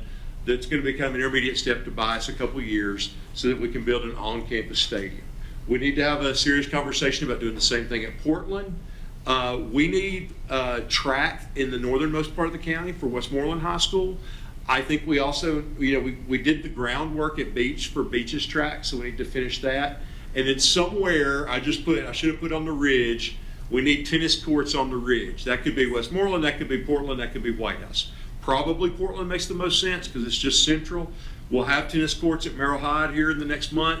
That gives us another central location. A lot of cities, tennis courts are going to pickleball, or some they're just stopping to maintain. At the same time, we have a lot more kids that are interested in playing tennis. That is next step for athletic facilities. Now, Merrill Hyde is one of our older facilities. It did not receive renovation. What's that? Is it not showing? Yeah, it's not on the screen. I'll send you all the presentation. Yeah. The presentation is, I don't know if you can. It's in board docs, I think, is what Jeremy's saying. But we'll get it, you'll be able to download it. Sorry about that. But, we've kicked around with Merrill Hyde about redoing the air conditioning. That's going to be cost prohibitive. We met a group of several school board members, Mr. Hyde, Mr. Frank. We walked around and looked. Merrill Hyde is consistently ranked in the top 20 schools in the country. It's time for us to update, upgrade, renovate. I think now we would want something obviously to match the brick and the style of the building, but we really need to do kind of a new library addition. I think we will save a ton of money if we just build new science labs that match what we have at our other high schools, rather than try to retrofit. The original Merrill Hyde was Knox Doss. It was built on an open classroom format, so that meant that you had big open spaces that you would pull dividers. We can just do a lot of work by converting some of the space, pulling the library out where it's kind of open air now, building a state-of-the-art university-style library for our magnet school would be tremendous, while also adding science classrooms and some of the additional things that we need to continue to, one, recognize the great work that happens at Merrill Hyde every day, but then also prepare for the future. That would also include updating current interiors, as with our previous renovations. I think here you're looking at what we did at Beach and White House back in 2016. That would be very similar. Inside the building, the newer part wouldn't require as much, but the older part, absolutely. If you go walk around the building, it needs a lot of updating and love. They've done a tremendous job maintaining it, but it's time to upgrade, take care of the HVAC, take care of the electrical, have everything current, state-of-the-art. Renovation for Indian Lake Elementary School and Ellis Middle School, two of our other older facilities that have not been renovated yet. We need to go through, we've done bits and pieces, but this would include HVAC, this would include flooring, lighting, updating classrooms, updating wiring, just giving the love and support to these schools that they need to bring them up to continue to serve the mission that they serve in their local community. And this is one I'm really excited about. This is not like, I haven't gone behind your back and talked to an architect, okay? This was literally, what would a new Gallatin High School look like? I actually really like this design, but I'm kind of partial to it because I tried to think like what would capture the courthouse, what would capture the downtown square, but what would also position us to take Gallatin out into the future. Gallatin High School is our oldest building. We can continue to try to jam. We're a little landlocked on trying to jam athletic facilities on the campus. But I think, we can capture what Gallatin has in fine arts and extracurriculars and everything else and build another new state-of-the-art. I really suspect this will be the last high school we build for a long time. We're really good. We're not having to do this because of growth. We're able to do this because this is a 50-plus-year-old building. 53 actually, same age as me, about to be 54, but we'll be able to extend into the future, the great things that we see now, right? Like give Gallatin a state-of-the-art facility and space for everything that's coming in the next couple decades. So that would be, in addition to that, on that master plan, I would like for us to have the ability to go in, automate our buildings, make them cutting edge technologically. We'll save a ton of money on utilities, which is going to become more important in the future. Andy's team will not have to try to retro manufacture parts for HVAC units. We'll get out of some of the things that we see currently where we're literally trying to run around the state to find whatever parts we can to make things work. But you're talking a substantial investment on the front end to do that so that we can save, millions of dollars over the long haul. So that would be kind of my recommendations to the board. Obviously, I would love to hear, I know this is a lot to process and we're late in the evening, but I'll send you out a form for you to begin to suggest things that we can throw in there. Obviously, this is not a one-step process, but I do think any feedback that you could give on the capital projects in addition to what we're looking for in an architect, I can pull all those together. Next study session, we can throw some of those out and let you begin to look at that when we continue this conversation. Mr. Lisi? Yeah, I was just going to ask your thoughts on Westmoreland Middle School. The old part of the school, I don't know if y'all aren't familiar with it. You've got a new part that looks fantastic, amazing. And then you have the old part of the school. It's like 75 years old. They have taken it's been taken well care of, but I mean, there's cracks in the walls. They got caulk in the walls to try to hide it, but it's 75 years old. I would agree with that. I mean, I think we could absolutely add that to the list of schools that we look at in that next run of schools. At the end of the day, I think what we're doing is putting together a big master plan, and then we'll just knock off projects as we can.